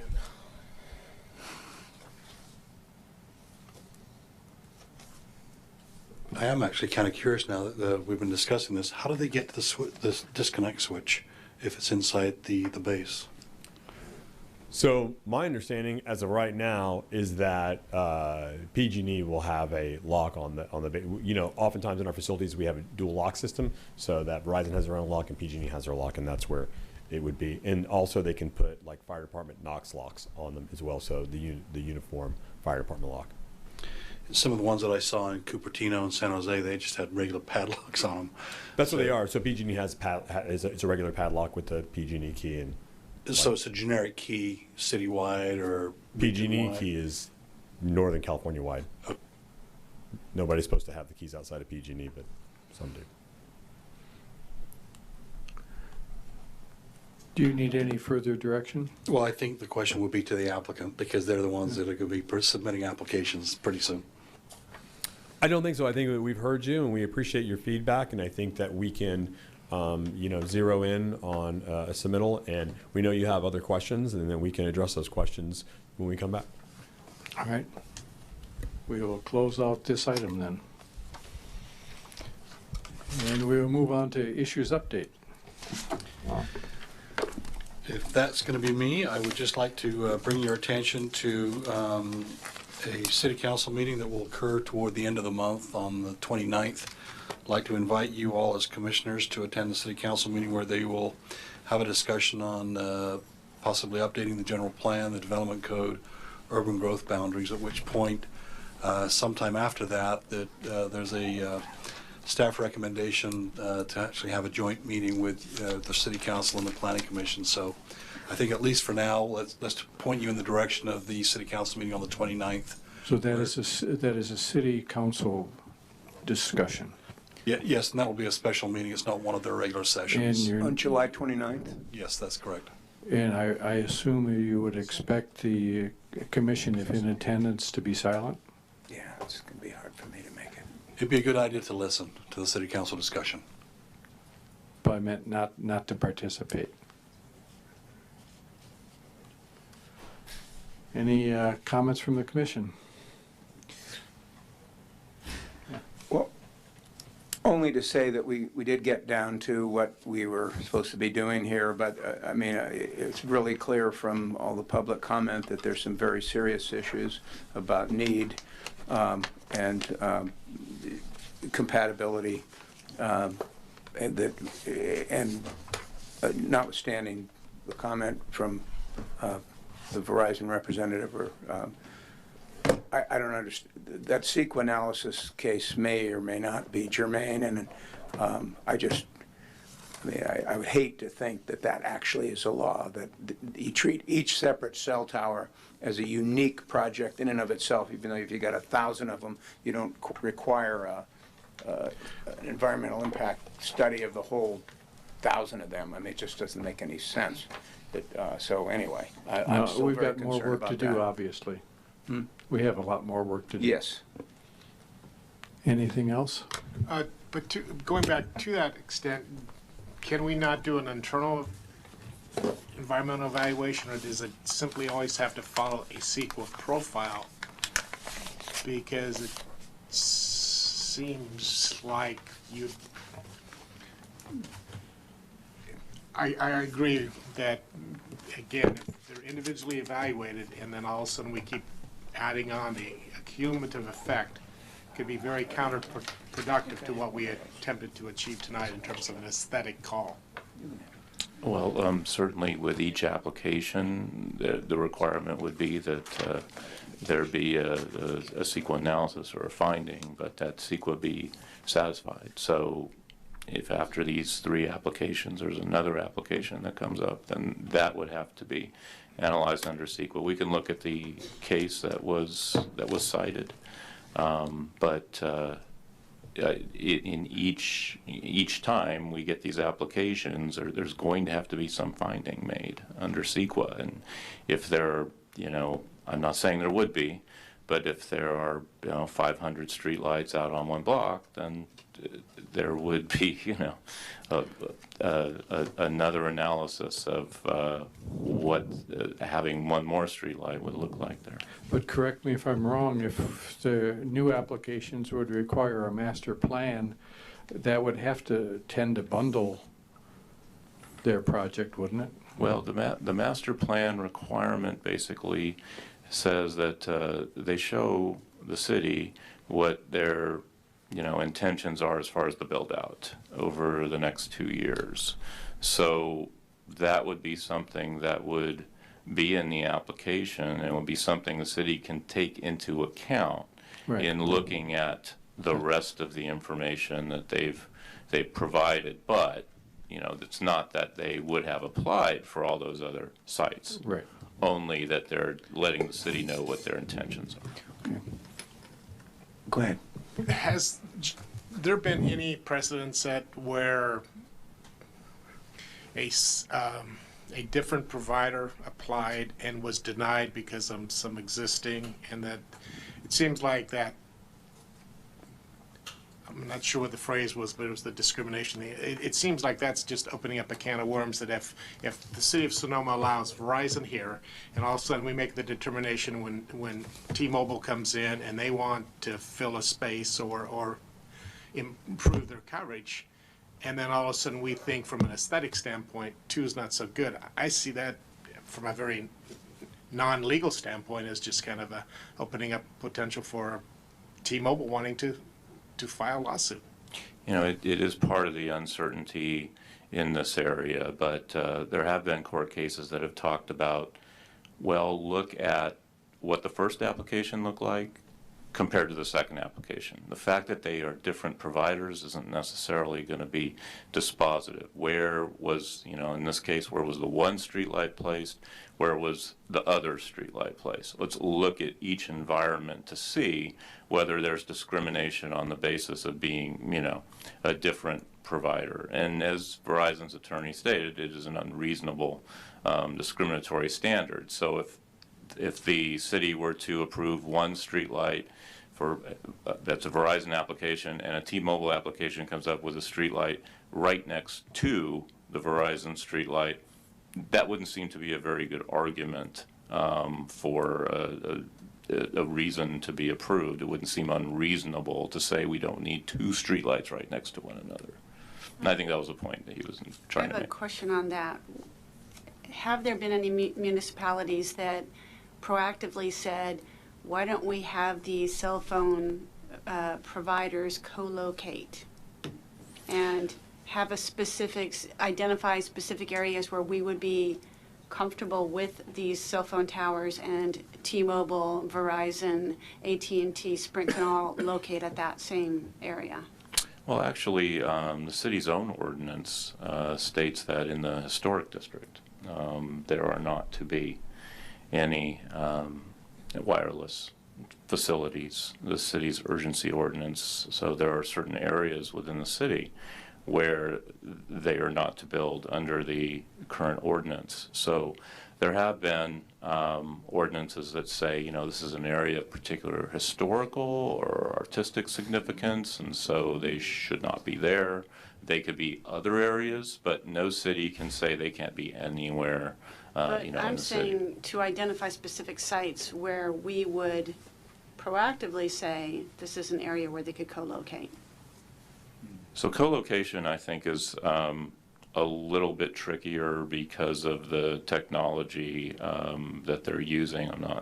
What my understanding is you can't have more than one provider co-locating because of the level of power and the radios that they're using for the current technology, unlike the large cell towers where they were co-locating quite often, but where they're on utility poles or streetlights, there's just not enough substance there in order for you to have more than one provider with 3 radios or 2 radios on the pole. So co-location is something more set aside for the large towers, the separate towers that aren't in the right-of-way. But certainly, cities have made their decision as to areas of the city where they can't be for, significant sensitive reasons. Did you say that our urgency ordinance doesn't allow construction of these in historic areas? In the, I believe it's the Plaza district. That believe it's last in the one Plaza is, district. I think, pretty close to the Plaza. Does that supersede it because it was applied for before this urgency ordinance? The That last one is in a historic was outside the Plaza. Actually, it was on McDonald Street when they originally. Well, it's applied. moving. Yeah.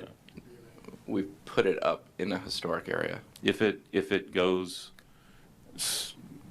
if it does go into a historic area, the ordinance that applies is the ordinance that was on the books before the urgency ordinance. So that wouldn't necessarily prevent it from being moved there, but the location could go back to the location that was in outside the historic area. Certainly if there's an application made, including the residential applications that were originally placed with the city and are now being suspended and have been suspended for quite some time, that ordinance would apply if it is still in place at the time that Verizon, if they do, reinitiates those applications. So it would apply in the Plaza district. They would not be allowed to be placing their facilities within that district. All right, thank you. Are we done? I'll take a motion to adjourn. Move to adjourn. Second. All in favor? All right. Aye. Aye. Adjourn. Yes.